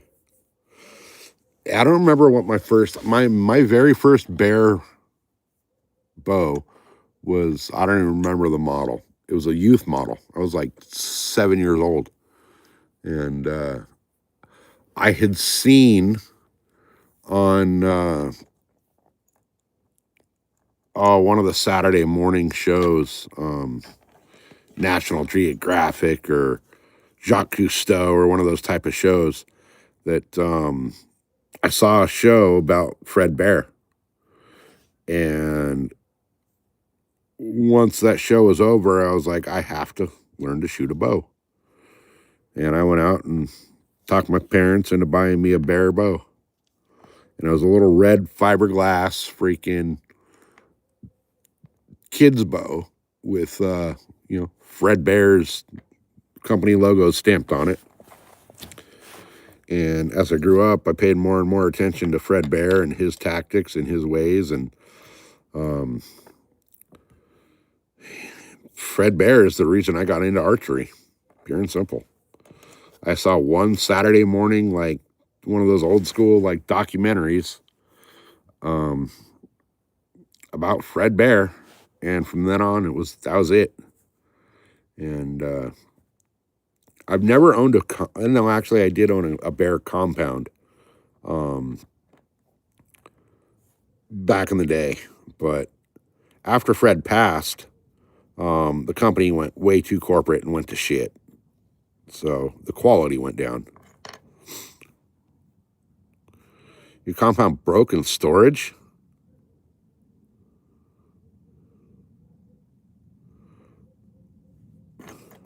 How'd it break in storage?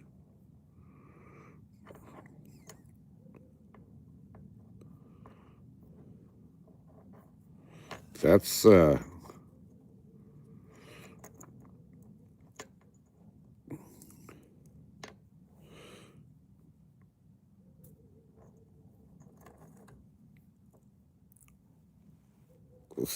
you talking the chocolate brown? Is that you're talking about the bear whitetail?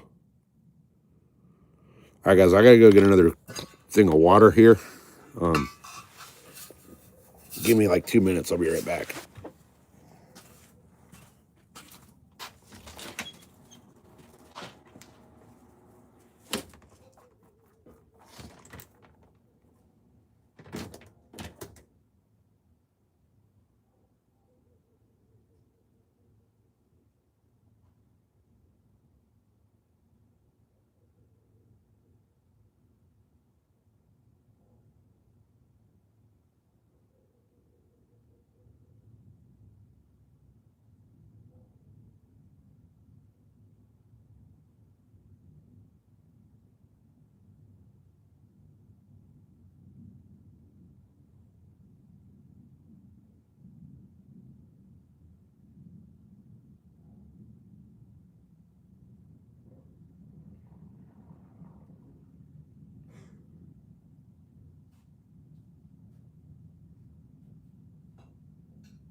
All right.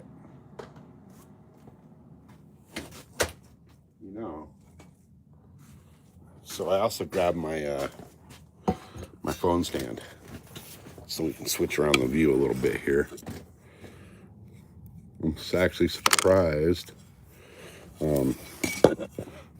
Drew hasn't brought it up yet, but there we go. We got some trippy lights. So I can get the phone to stay where I want it. Actually, let me go turn off the other light in the house. That'll help.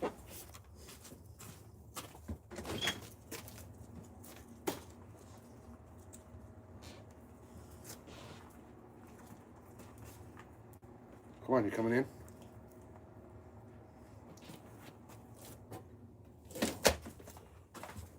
All right, there we go. That kind of helps a little bit.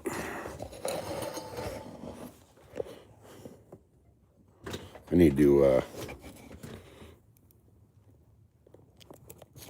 there we go. All right. Just need a trippy cookie now, right?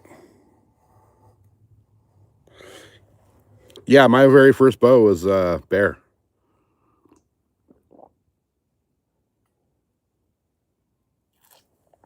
My first couple bows were bear. All right, so let me see.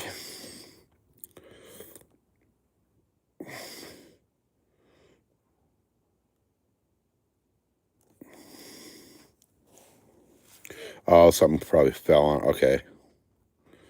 That sucks. That sucks. I actually lost a bow to a storage incident. I had moved and put a bunch of stuff in storage, and my bow was one of them.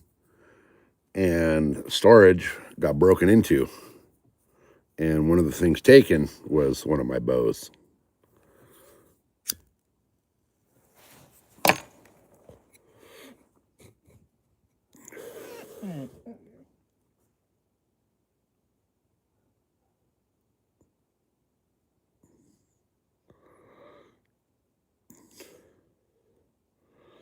Yeah, some of those trippy cookies will put you out like a light. Dog, would you quit with the tennis ball bread? Come on, man. Just because I'm sitting outside does not mean I'm throwing the tennis ball for you like all day and all night. No, relax. Stupid ass dog.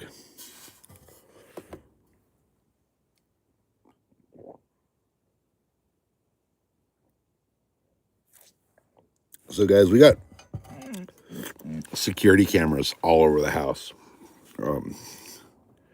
You can't get anywhere near my house without being on camera. Last night I woke up in the middle of the night. I couldn't sleep. I was having some issues with my shoulder.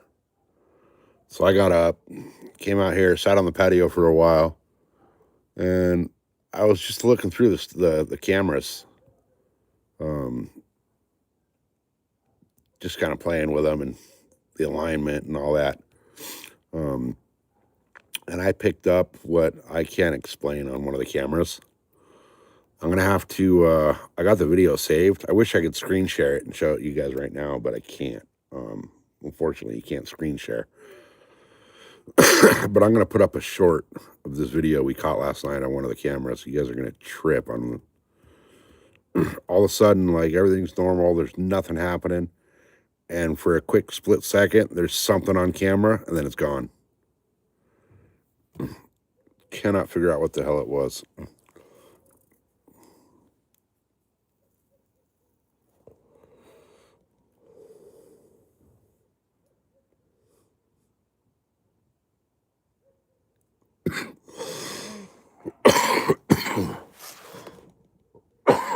Guys, I'm not going to lie. I didn't even make it to midnight on New Year's Eve.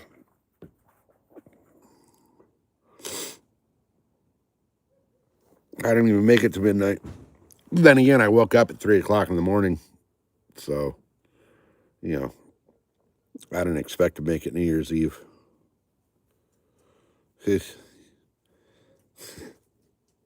I was surprised I made it past 6, to be honest.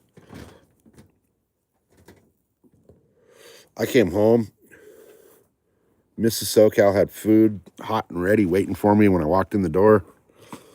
Ate some food, took a hot shower, and I don't think I moved off the couch for like 5 hours.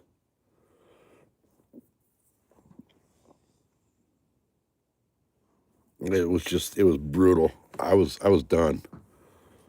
And the last couple days, yesterday and today, not being able to get out and actually get out into the deer woods, because there's no point now. My body is like, dude, what the hell did you do to me? Plus, I've been sick. I still got the lingering freaking cough and chest shit going on, but my body's like, what the fuck? You too old to go, and then just stop. Which is exactly what happened when I quit racing. When I quit racing on a regular basis, my body did the same thing. It was like, dude, you're used to being out and putting yourself through the ringer every weekend. What happened? We're gonna go into shutdown mode now and hurt for a while. So I think for the next few days, I'm gonna be a little sore. Yeah, she's, when it comes to like trophy wife, man, she checks all the boxes. All the boxes.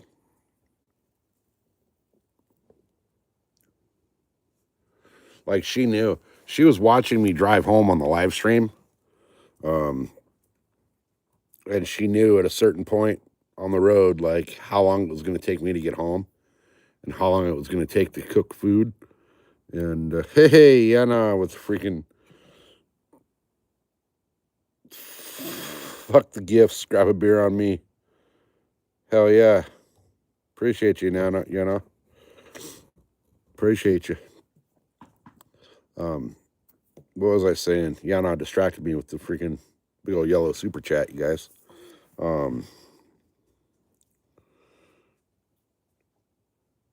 Oh, Mrs. SoCal was watching. She knew right when I got to the Indian casino to start cooking. And then that way, by the time I got home, it would be freaking on the table waiting for me when I walked in the door. And she timed it perfect. I normally do not wear my camo home from the Deerwoods. And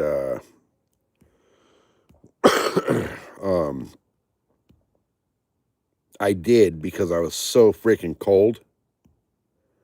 Thank God I had my rain gear on New Year's Eve, but I wore my camo home, so she timed it perfectly to where I could get home, take off all my camo, get my wet ass boots because my waterproof boots are no longer waterproof.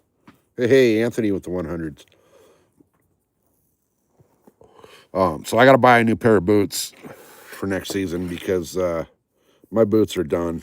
They're done. They've exceeded their mileage limit. But she hey Colt, she had it timed perfect to where I could get home, I could get out of my hunting clothes, and I'm not gonna lie, I threw on some fucking warm ass pajamas and some UGG boots, and by the time I was freaking changed and warm, freaking food was sitting there ready. So that was kind of awesome of her to do that. So now we got the fishing season coming on.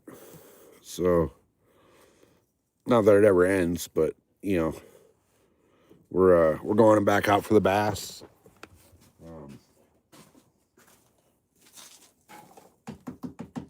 And with Mrs. SoCal's schedule changing like it is, because they change schedules every quarter.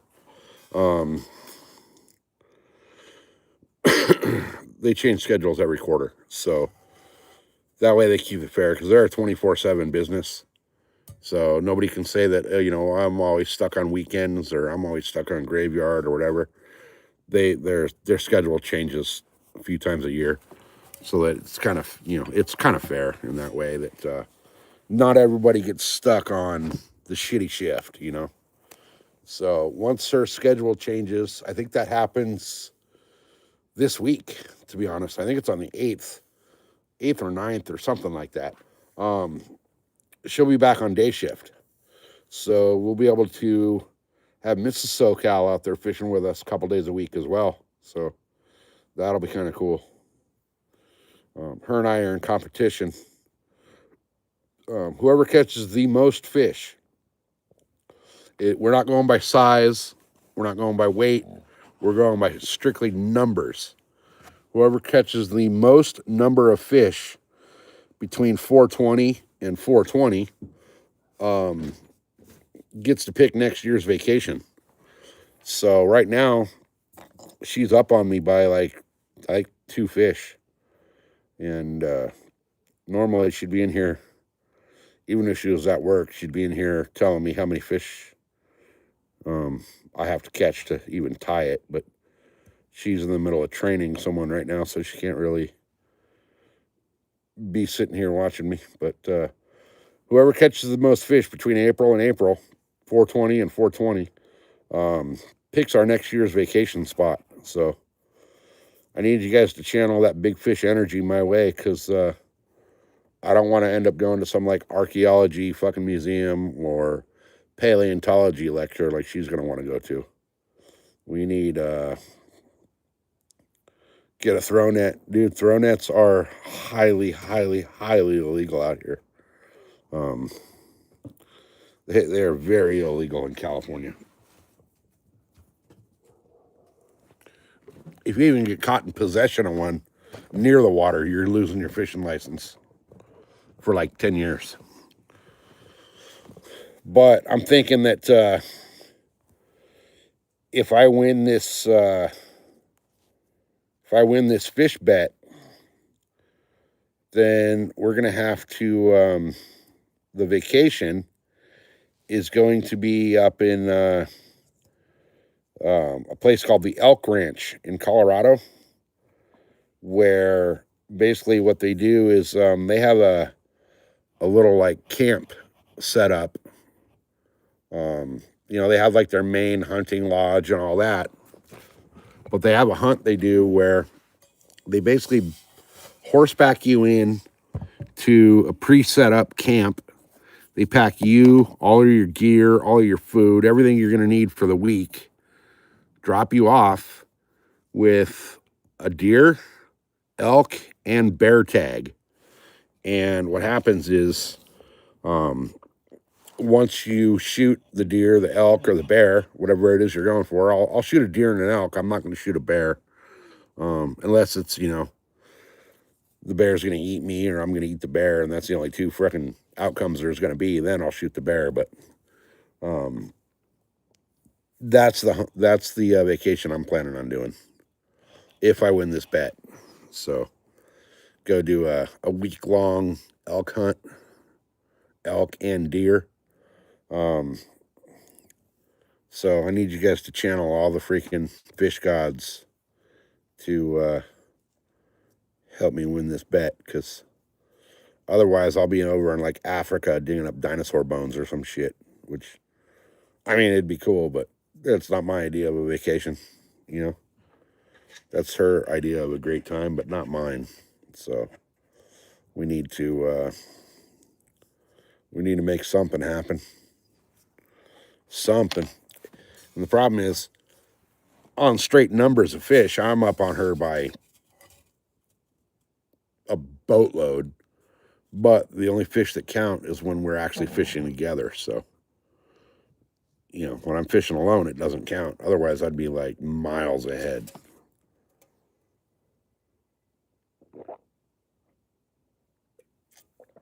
So, we need to get Mrs. SoCal out and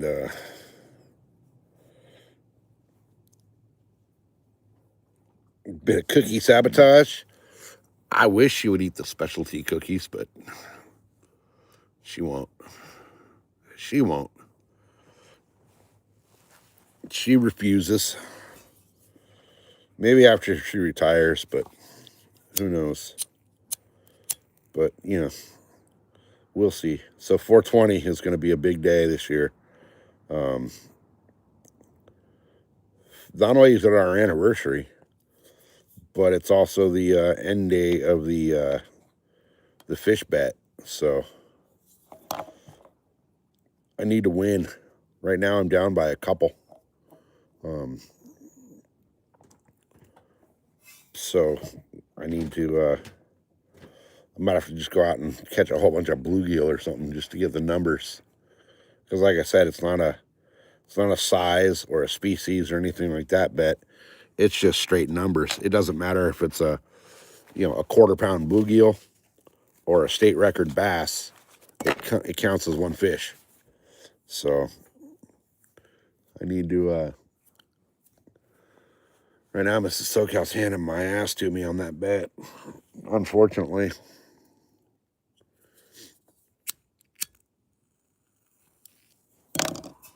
What I need to do is I need to break down and go buy a new rod. My favorite rod of all time was broken in half because I had someone on the boat and that someone, wow, that one just punched me in the lung. That someone was not paying attention when he was moving around on the boat and stepped on my rod, which was leaning on the back seat, and snapped it right the hell in half. So I'm down my favorite bass rod, so I need to go out and grab one. Problem is, every time I've been to the store looking for it, they don't have that rod in stock. They have the same make and model, just not the same size and rating. Because I was fishing a medium heavy. It was a 7-foot medium heavy.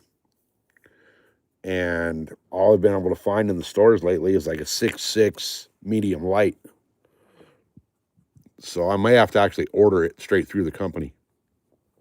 But got to get that rod situation taken care of. I mean, I got a shitload more rods, but that's like my go-to rod. So got to get that thing taken care of. I also need to replace one of my bait caster reels because I got one for a specific rod that I have, and turns out there's no reel break on it. There's a spool tension, but no reel break. So you can't set that reel up properly to cast. It's the, I forget it's 13 fishing is is it 13? Yeah, I think it's 13 is the manufacturer. I don't remember the real model. But it's a bait caster with no reel break. It's got the spool tension, and that's it. And anybody that, hey, you're back, Anthony. Oh, it's Arizona. Why did I think that was Anthony? Yeah, Arizona, how are you, bud? Good to see you. Are you guys getting hammered over there by this storm that came in and slapped us in the face the last few days? So yeah, I got to get a new rod and reel set up for this for the bass because I mean, I got like plenty of rods and reels, but you know, when you have a rod and reel that just feels good in your hand, and you've caught so many fish on that rod and reel setup, it just brings you that confidence factor. And you know, we all have our favorite setup. And because Dad wasn't paying attention when we were on the boat, I now have to go replace that setup because, you know, he didn't look where he was walking and walked right across the top of it. So I got to replace that because that's like my go-to confidence rod. Like, I know that rod, you know, I know how it feels. I know how it handles the fish.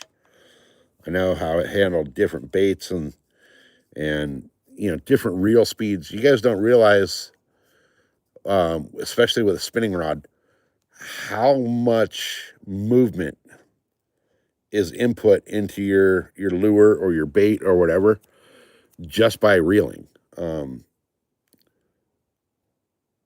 Especially with things like drop shot,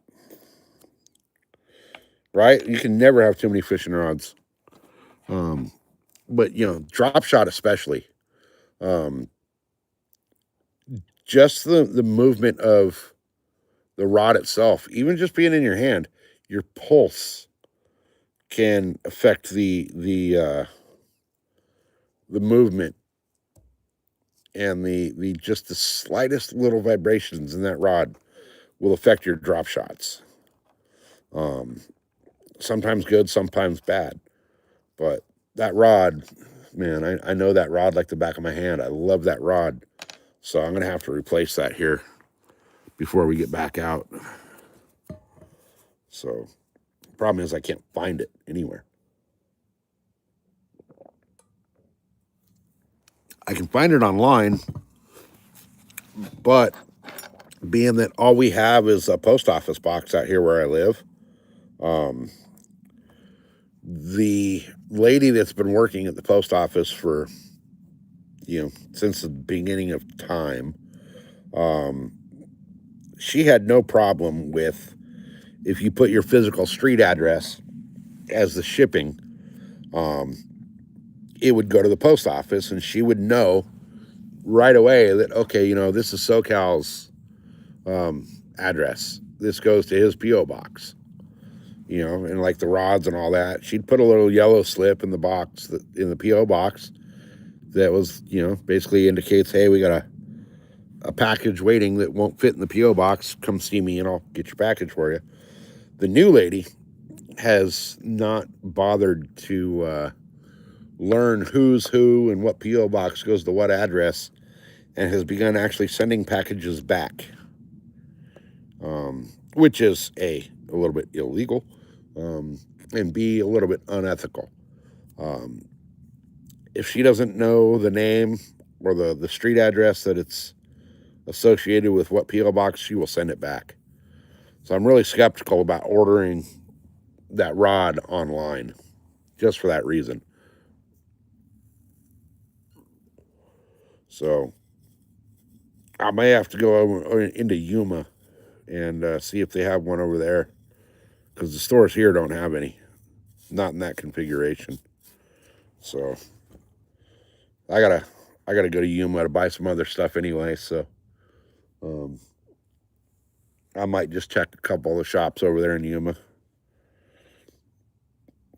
So Arizona, are you guys supposed to be getting hit by that storm coming up next week as well, or is that gonna miss you guys?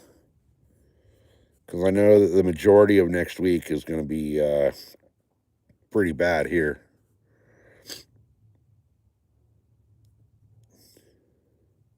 Actually, it's going to be real bad.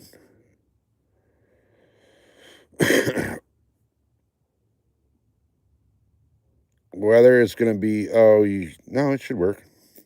It's going to be frozen, huh? Temperature's 8 degrees, feels like 2 degrees. Light snow. Wind's not that bad.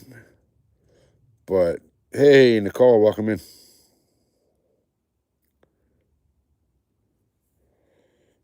Hey, Nicole, I thought you were green. What happened? Oh, maybe it ran out.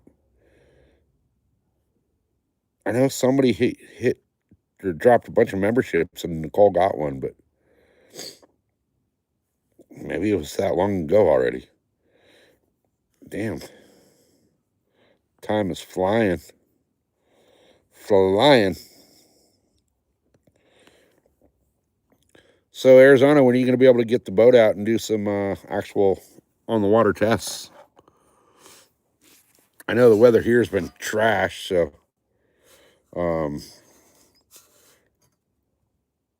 I haven't been able to get the boat out and do my on the water tests lately either. I was hoping to do it this coming week, but the weatherman, who hopefully the weatherman is wrong, says that we're supposed to get beat up all week by another storm. Only 156 hours from your 3,000. Nice. Nice. Now, remember when you hit the 3,000, there's a bunch of stuff you got to, bunch of forms and all that. It's all online, but a bunch of verifications and all kinds of stuff. It's going to take a good solid week after you hit that 3,000 for that to actually go into effect. So be prepared for that. They're going to want quite a bit of information from you. They're also going to they mail you, snail mail, a verification, and that could take up to 3 weeks. Now, once you do all of the online verification stuff, then it unlocks your 3,000 hours will unlock your super chats, your memberships, and your little gifts, like the little gems, like the 100s and the high fives, and like the deer that dog tags had been sending, and all those. It unlocks all that stuff, but you still have to wait through all the verifications, and then for the super chats and all the financial stuff associated with it, there's a whole nother verification process to go through, um, that takes a little longer, so that you can actually, um, basically, pull your super chats out of the bank that they hold them into and put them into your bank. Also, do not expect, um, to make a lot of money, because that's not what this is all about. Um, Once you hit the 4,000 hours, then you'll open up the ad revenue, which, if you go onto certain live streams, or, when you're scrolling through YouTube, you see the ads. Usually all of them are pretty, um, worthless and don't actually apply to the content you're watching. But when you're watching those ads, that's giving whatever that content creator a small financial contribution, and those are all unlocked at the 4,000 hours. So be prepared for a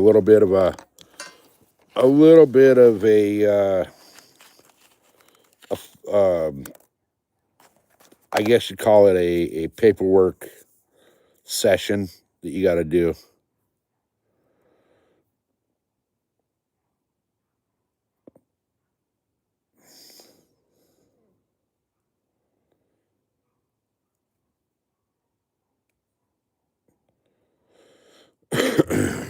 Yeah, and then make sure you stay on top of the.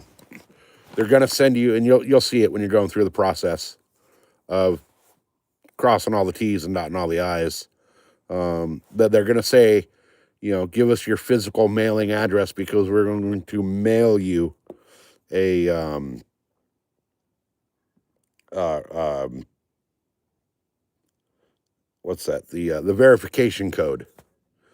Like you got to log into your bank or your credit card, or you know the power company, or whatever you log into online, and they say, okay, we're going to text you a verification code, and you get a text from, like, some weird ass number, and it pops up saying, your verification code's 12345 6. Well, they don't text you that verification code. They actually mail it to your physical mailing address. So when it comes, it looks very, very unassuming. Um, and I think they do that by design. You're going to think it's one of those, like, hey, you're pre-approved for a freaking, you know, Sam's Club Visa with $1 million credit limit kind of a mailer. So, and it's going to come from, like a really weird random location as the return address. So just keep an eye out for it. It's going to say something about Google. Um, Something about Google, something, or I forget exactly what it says, but it looks like junk mail. So make sure, you keep an eye out for that once you fill out all the paperwork, because I damn near threw it away thinking it was junk mail. And I've talked to a few others that did the same. So anyway, all right, let me get off of that rant for a minute and go back and, yeah, definitely keep an eye out for it. It took me like 3 weeks to get mine. So let's see. Nicole loves these lights. Yeah, these lights are cool as hell. They're kind of calming and relaxing at night. I got the light on in the kitchen, so it doesn't show them as bright as they are, but like you can kind of see, like, out on the tree even. They're blasting off of the tree right there, and um, they're even better when I turn off the. Actually, let me go turn off the kitchen light, just cause.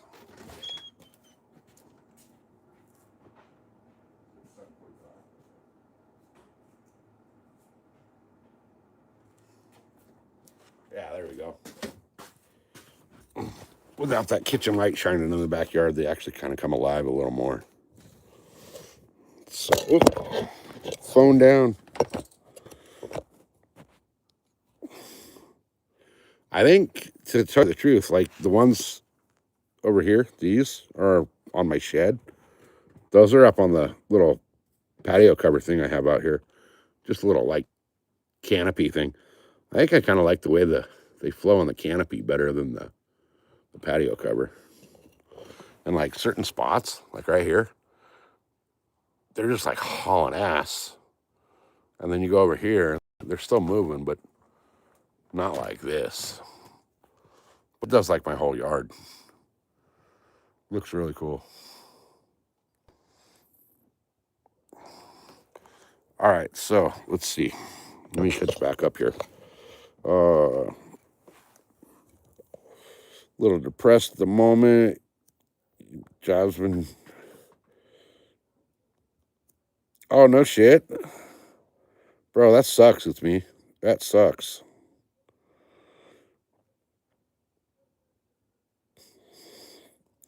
Hey, fish on. Welcome in. Is that Joe or is that Ron? I'm assuming it's Joe.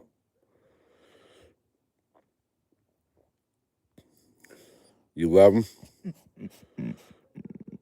Well, there just may or may not be a set of these in one of the next giveaways.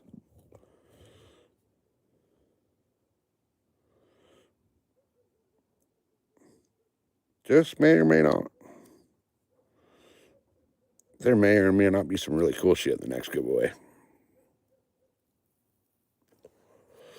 So we'll see how it works out.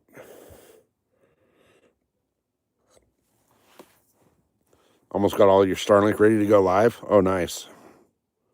Nice. What are you doing for, you're doing the DeWalt batteries for your power supply?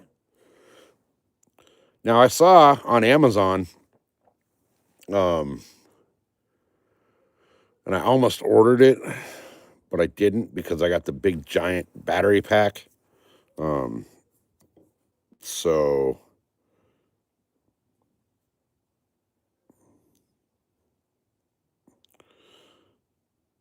wait, it's Ron. Always say howdy.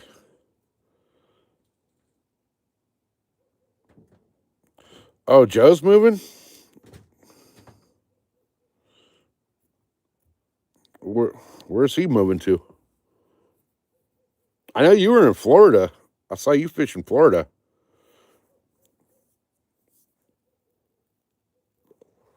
You did the same as Rod setup. Okay, yeah.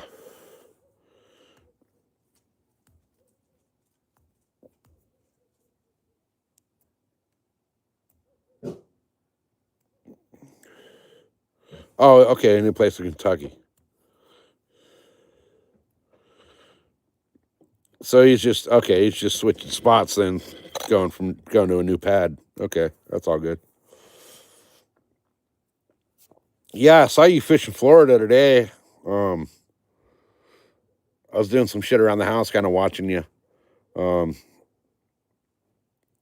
I missed when you caught the croaker off the. I don't know if you were like in the water, or what, but I missed that. And then I saw you get hung up when you were on the jetty there, which always sucks. That's one of the reasons I don't like jetty fishing.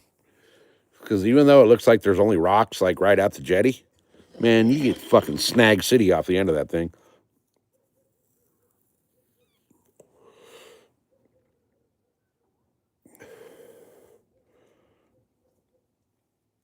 So let's see. All right, let me catch back up with chat. I'm so bad. I don't know what it is. Like out in the deer woods, I'm fine with chat. But when I'm not in the deer woods, like I get distracted. I think it's because when I'm in the deer woods, I'm not talking as much. And I'm kind of paying more attention to chat.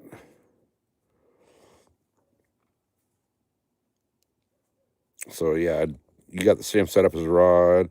What was I saying? I saw an inverter thing on Amazon. That it's a step up controller for the Starlink, that you can actually wire into the boat, and it steps it up from the 12 to 24 volt. I almost bought it, but right now I have the wiring issue with the boat. I have a short somewhere, and I have no idea where. So I had to unhook all of my electrical except for basically the main freaking starter on the boat. None of my gauges are hooked up. None of my lights are hooked up. Even the fish finder is unhooked. So until I get that electrical issue sorted out, and what I'm going to do is I'm going to end up doing a whole rewire of that boat. But once that's done, I'm going to put the step up inverter, and what I'll do is I'll just have basically a separate. I'll put a third. No, it'll be a fourth battery in the boat. That'll be responsible just for Starlink. Yeah, the electronics are shitty. It's a nightmare. The guy I bought the boat from was one of those like do-it-yourself guys that doesn't know how to do it yourself. And there's a lot of stuff I found that he did himself that I need to redo. Hey, you got a dog door. Why do you push the freaking main door open? Fucking dog, I swear to God. So, yeah, the jetty's tough, but when you catch stuff off the jetty, man, you catch some nice fish off of a jetty. You can get some nice fish off the jetty. I've got some big fish last year off the jetty. Mostly rays and skates and things of that nature. But I hooked into something in the San Diego Bay off of one of the jetties that had my rod folded in half and damn near spooled me. And then I don't know if he wrapped himself around a mooring buoy from a boat or what, but he was running, and then all of a sudden the line snapped, and the rod almost fucking whipped me in the face. So, yeah, you're exactly right, Arizona. Those are the worst deals ever out there. But it's funny because I bought the boat from a guy in Arizona, down in Yuma, who bought the boat from the original owner, who is just basically too old to use it anymore. This guy had the boat for what he said was about a year, and he didn't know a damn thing about boats. Not a thing. He bought it because he thought it would be neat to take his family out on the river. But he didn't know anything about it. And he did some really hokey stuff.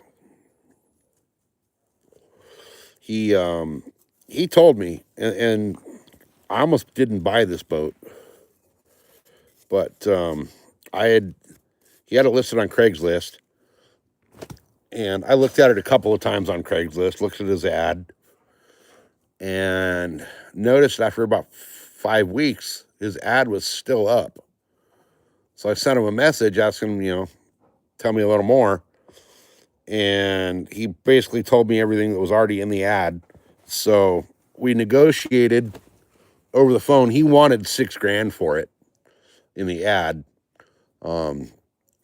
I told him that for $4,000 I would make the drive to Arizona and pick the boat up. And he was kind of hemming and hawing about it. So I was like, hey, no problem. That's fine. There's a few more that I'm looking at here. I may end up just picking one of those up. Giving him the whole, if I don't buy yours, I'm buying something else kind of a deal, basically playing the reverse salesman card. And he finally said, okay, I'll take 4. So I told him, all right, for $4,000, I'll drive out tomorrow morning. And I did. I made the drive out the next morning. He was in the far east end of Yuma, which, it's not that bad from here. It was an hour and a half drive. Drove out there. The boat was parked on the street. I kind of looked at it a little bit. before I went and knocked on the guy's door, let him know I was there. I had noticed right out of the gate it was never covered. And Arizona, you know for a fact, living out there in that kind of conditions, you need anything that's going to be stored outside to be protected from the desert sun. So the carpet was pretty bad. It was sun rotted. The seats could use reupholstery because they were baked into the sun. Some of the sheen on the fiberglass has been dulled by the sun, just like the paint on your car will do. But anyway, I go and knock on the guy's door, and the first thing he says when he comes to the door was he didn't introduce himself. He didn't, say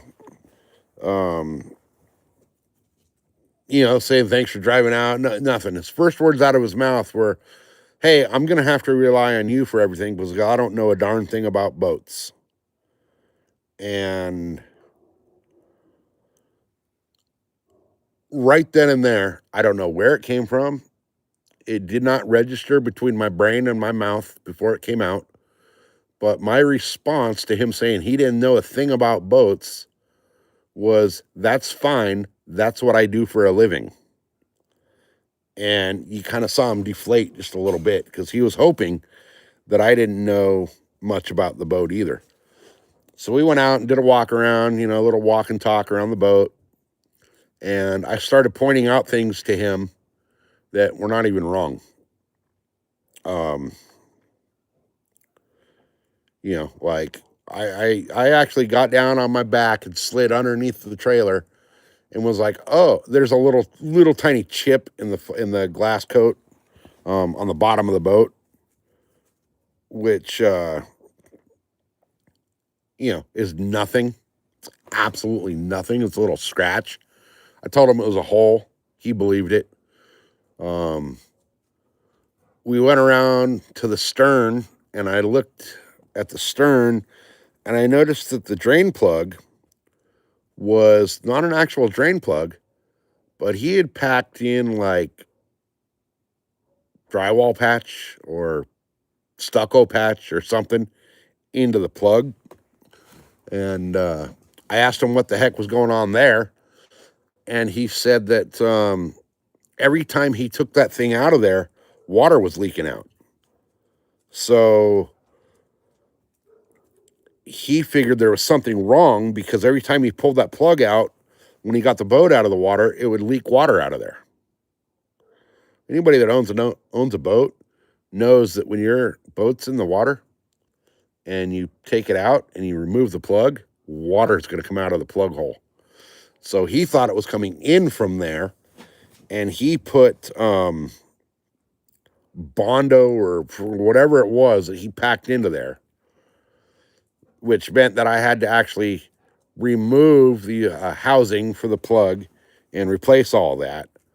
But because of all these different little stupid things, I was able to talk him down from the $4,000 that we negotiated on the phone.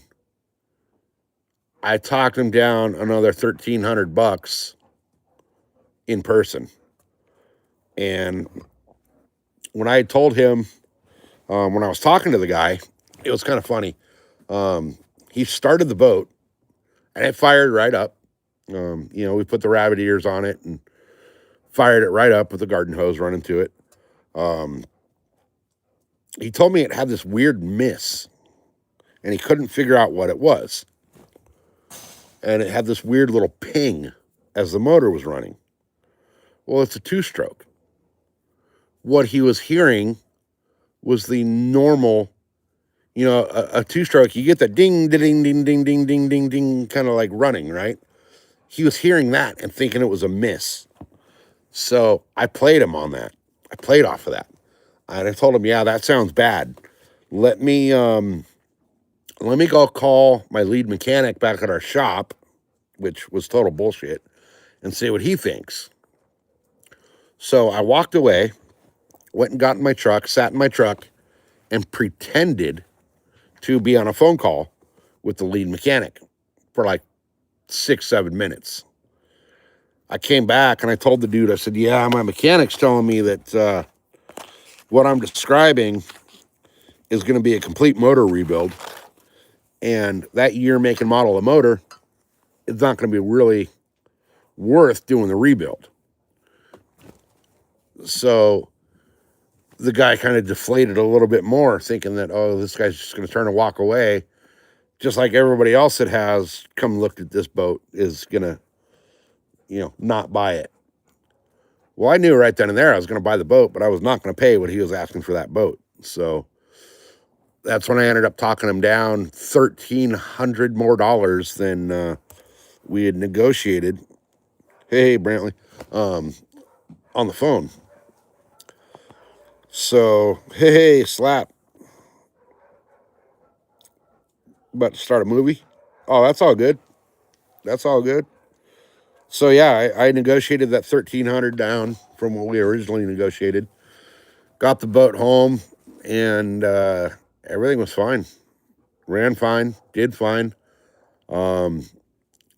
It did have a little bit of a carburetor issue, which I knew right out of the gate that I was going to have to rebuild the carbs. And I had budgeted that into the price that I paid for the boat. No monetization yet? What do you mean? For you? You should be.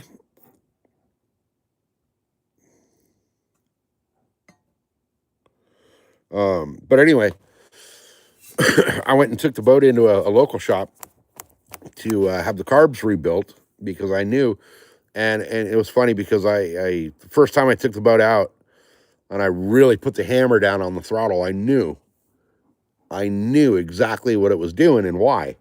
One of the floats in one of the carbs had a crack in it, so it was sucking fuel into the float, and the float wasn't operating right. You got rejected. How'd you get rejected?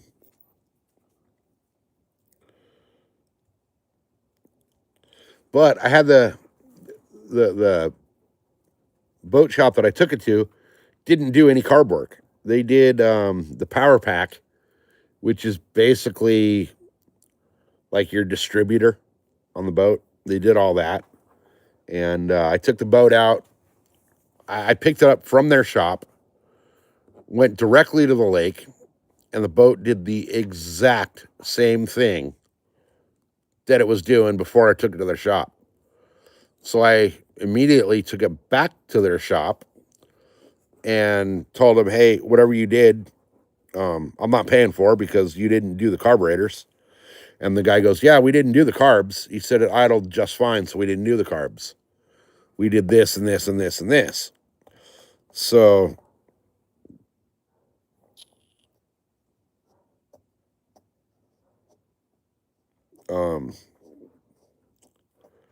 oh, you don't have the hours. You have the shorts, but not the hours. Okay.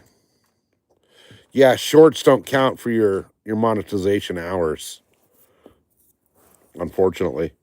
But anyway, they redid the carbs. They rebuilt them after I went in there, brought the boat back after it was already in their shop. They rebuilt the carbs. I picked the boat up, took it back out to the lake, and it did the exact same thing on me.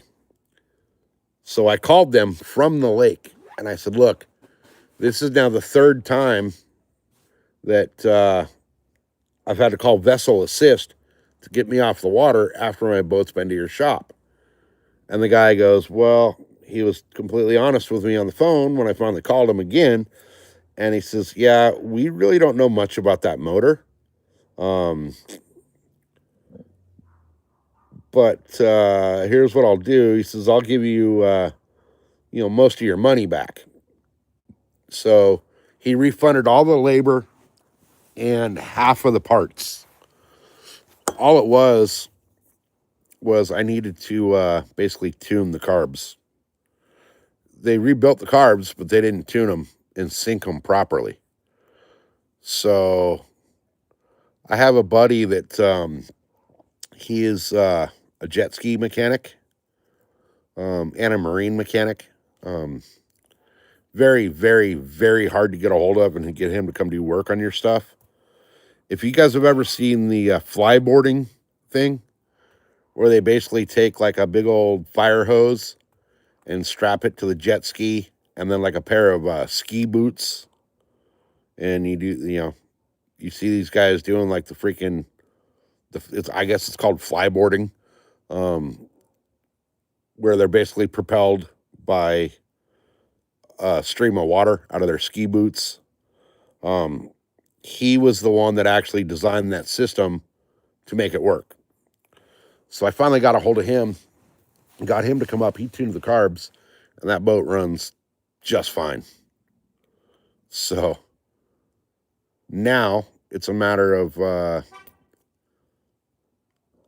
I got to go get it out on the water, because when last time I was out, something happened with the electrical. I think I know there's a short somewhere that was draining my battery. My battery died. I finally got the boat started. I got lucky. Another fisherman came by and had a jumper box. Got the boat started, got going. I was heading back towards the dock, and I ran over a rope that apparently somebody had got their anchor snagged and just threw the rope off the boat instead of, trying to retrieve the rope and the anchor. So there's a rope floating just at prop level under the surface that ended up getting wrapped up into my prop and causing more problems. So I haven't had the boat on the water since that day, and that was like October, early October. So now we gotta go hope and pray that the home lake is got enough water in it that can actually safely launch the boat. So I'll check the weather. I don't know if I'm gonna go Sunday or Monday. One of those 2 days is supposed to be not rainy. The rest of next week is going to be bad. So I think what I'm going to do is I'm going to take one of those 2 days and basically just go put the boat in the water. I'll start it and run it at the dock. Unfortunately, it's a one-lane boat ramp, so I can't just back it into the lake and keep it on the trailer. I actually have to get it on get the truck and trailer out of the way. So I might end up just going over into the rental dock and docking the boat up in one of the rental slips and letting it run in there for a minute in the water, just to make sure everything's going to be good. I'll be able to start it, let it run, turn it off, let it sit for a few minutes, and then make sure it restarts, on a dock rather than out in the middle of the lake. But once I'm confident that it's going to do what it needs to do, and I don't see why it won't. I unhooked everything but the actual, main motor electronics. Basically the only thing that's hooked up is the starter and the stator to recharge the battery. But once I'm confident that it's going to, do what it needs to do in the water, I'm going to give it a little cruise around the lake, do a little bit of fishing, just to, peace of mind.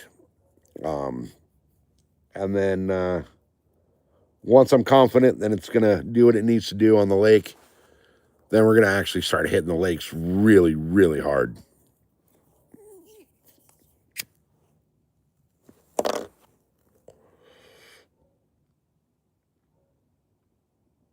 Yeah, see, Arizona, that would be my preferred way to do it, is to keep it on the trailer and run it with the motor, the trim down and the motor in the water, just to make sure that everything's going to be running proper. Problem is the one-lane boat ramp, you really can't do that. You can't block the ramp. Also, last time I was at the lake, the boat ramp was so shallow I could not trim the motor all the way down at the launch ramp. I had to have it about 3/4 of the way up to where the prop was actually spitting water out the back of the boat to even load and unload the boat. So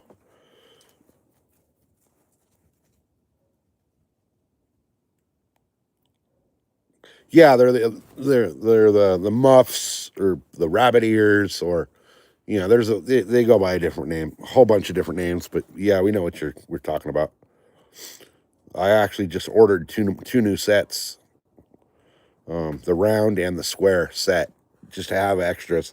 I have two, but you can never have enough stuff like that. But yeah, that launch ramp was the water was so low at that launch ramp that I actually couldn't drive the boat onto the trailer the last time because as high as I had to trim the motor up to not have the prop drag it on the ground at the ramp, it wouldn't push the boat forward with enough force to get it all the way up on the trailer. I actually had to kill the motor, trim it all the way up, to like as far as it would go, and pull the boat onto the trailer with a rope. I have you got the little clip on the bow that hooks into the winch line on your trailer. I have a 20-foot rope with a carabiner on it that I hook into that clip at the dock, and I basically I call it dog leash. I just dog leash the boat up onto the trailer to where I can get that the actual winch cable, or the winch strap onto the boat and winch it all the way onto the trailer. And even though the boat's floating in the water, that thing is still freaking heavy to winch onto the trailer. So I need to go make sure that the home lake is actually boatable. I also need to make sure that they took my advice and went and marked some of the rock piles that are in that lake. There is rock piles in that lake that when it's at normal capacity are, an inch or 2 inches under the water, and you don't see them when you're moving through the lake. You don't see them until you hit them. And I've actually hit a couple with my prop, and it's chewed the heck out of my prop. So I really need to get a new prop on that boat, but I ordered one and it showed up and it didn't fit properly. The Yeah, it's a great way to rip the props off or cause some serious damage. You can put holes in your boat, you can put people off of the boat. You hit a rock pile like that and you're going to stop in a hurry. Now, I have most of them, most of the rock piles new, um, are noted to where they're at. I know where they're all at, but there's some that you don't know where they're at. You're going to find new ones every time you go out. So I'm hoping that while the water was low, they went and marked, because there is some that have buoys on them, but I'm hoping they went and marked out some of the ones that are generally not exposed and are just subsurface. So we'll see. We'll go down there. I may go down there tomorrow without the boat just to look at the launch ramp, just to go look and see what it looks like. So, but the prop that I ordered, I actually ended up giving it to my buddy up in Lake Havasu. So he had a backup for his, because he just bought a brand new boat. He bought a 18 foot, I think, 18 or 24, I can't remember, foot pontoon boat. What the heck was that? But I gave him the prop because I know the spline pattern is the same as his prop. So I gave him the prop so he had one on hand just in case. You never know what's going to happen. But he's got that prop on hand just to make sure that if something happens, he's got one. But the problem I had with it was so if you guys know what the prop splines are, on the shaft that the prop goes onto, it's got splines in it. The splines on the actual prop that I bought, the grooves or it were not long enough to slide all the way onto the prop shaft. I had about 1.5 inches of slop to where that prop would not go all the way tight where it's supposed to be into the lower end of the motor. Because if you look at your prop, where it actually connects on the motor there, it should be connected to the lower end of the motor. There is a gap about 1.5 inches where my prop did not connect to the lower end. So, well, the new prop that I bought, my current prop fits perfect. But that new one would not slide all the way in. So the only way to do it would be to redo the prop shaft to fit that actual prop. So, I figured scrap that idea. I'll go buy another prop that I know is going to fit right out of the box, and we'll put that one on. So, oh, guys, I got to check this text message real quick. It's from the wife. She's at work, and when she texts me from work, it's usually, all right, sorry, guys, we should be back. I had to check that text message from the wife. So, happy wife, happy life, right? So, anyway, but yeah, that's where the boat stands. She's ready to go for the most part. She could use a good detailing. There's some black stick marks on it from the bumpers on the trailer. Because, at the back corners of your trailer, you got the little guides. Mine are at the point where they need to be replaced because they're starting to leave black marks along the side of the boat every time I trailer the boat. So, oh, hold on, guys. I got to check this. She just replied. I got to check it real quick. All right. Sorry, guys. Sorry about that. She's actually training someone right now. So for her to actually take the time to text me from work, it's, usually not just to say hi. So I had to respond real quick. But yeah, so the weather is the only deciding factor right now. As of right now, weather looks crap for the next week. So I don't expect much in the way of fish, but I do need to take, it'll probably be an hour or so that I'll be on the water with the boat just to make sure everything's running. Hey, Arizona, have a great night, man. Thanks for being here. Appreciate it. Definitely appreciate it. So I'm about to jump off here too. We've got, whoops, let's see. Oh, the goal timer ended. So we did not hit our goal, but, it is what it is. It's not like we're here to hit the goals every time. We're here to hang out, talk hunting, fishing, off-roading, and whatever other stupidity we can get into. So, but it shows we got 5 people hanging out in the shadows. Who's here, guys? I know that Northern's probably hanging out in the shadows there. We know Arizona's been here for a while. Who else is hanging out?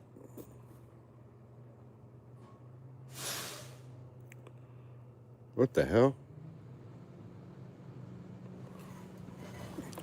It sounds like fire department. Hold on.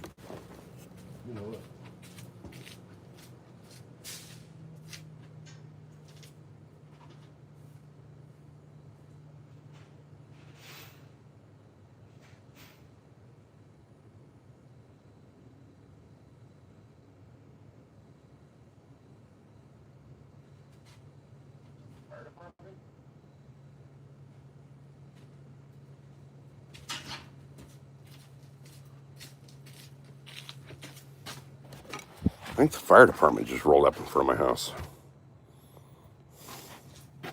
Let's go see what's going on. Let's go be nosy and see what the hell's going on, guys. Because, oh no, it's a tow truck. Sounded like the fire department. Okay. We good. Oh, the neighbor's truck. That sucks. Well, that sucks. All right. All right, guys. Anyway, on that note, I've been here for over 2 hours talking about a whole bunch of nothing. So I think I'm probably going to go ahead and call it here. There's 4 of us hanging out, so I got some stuff. It's already 8:30 at night. I got some stuff I got to take care of in the house before Mrs. SoCal gets home from work. So, oh, it was me. My camera's just, my security cameras just told me, oh, motion detected in the backyard. And I'm like, well, wait a minute, what do you mean? I just realized it's me, I'm in the backyard. So, yeah, Lizard, what's up? Anyway, guys, I'm going to call it a night here. I'm going to go take care of some stuff in the house. I got to put my phone on the charger. And like I said, in the next day or so, weather depending, we're going to go throw the Starlink in the boat and go give her a little test run just to make sure she's working right and see what we can get going.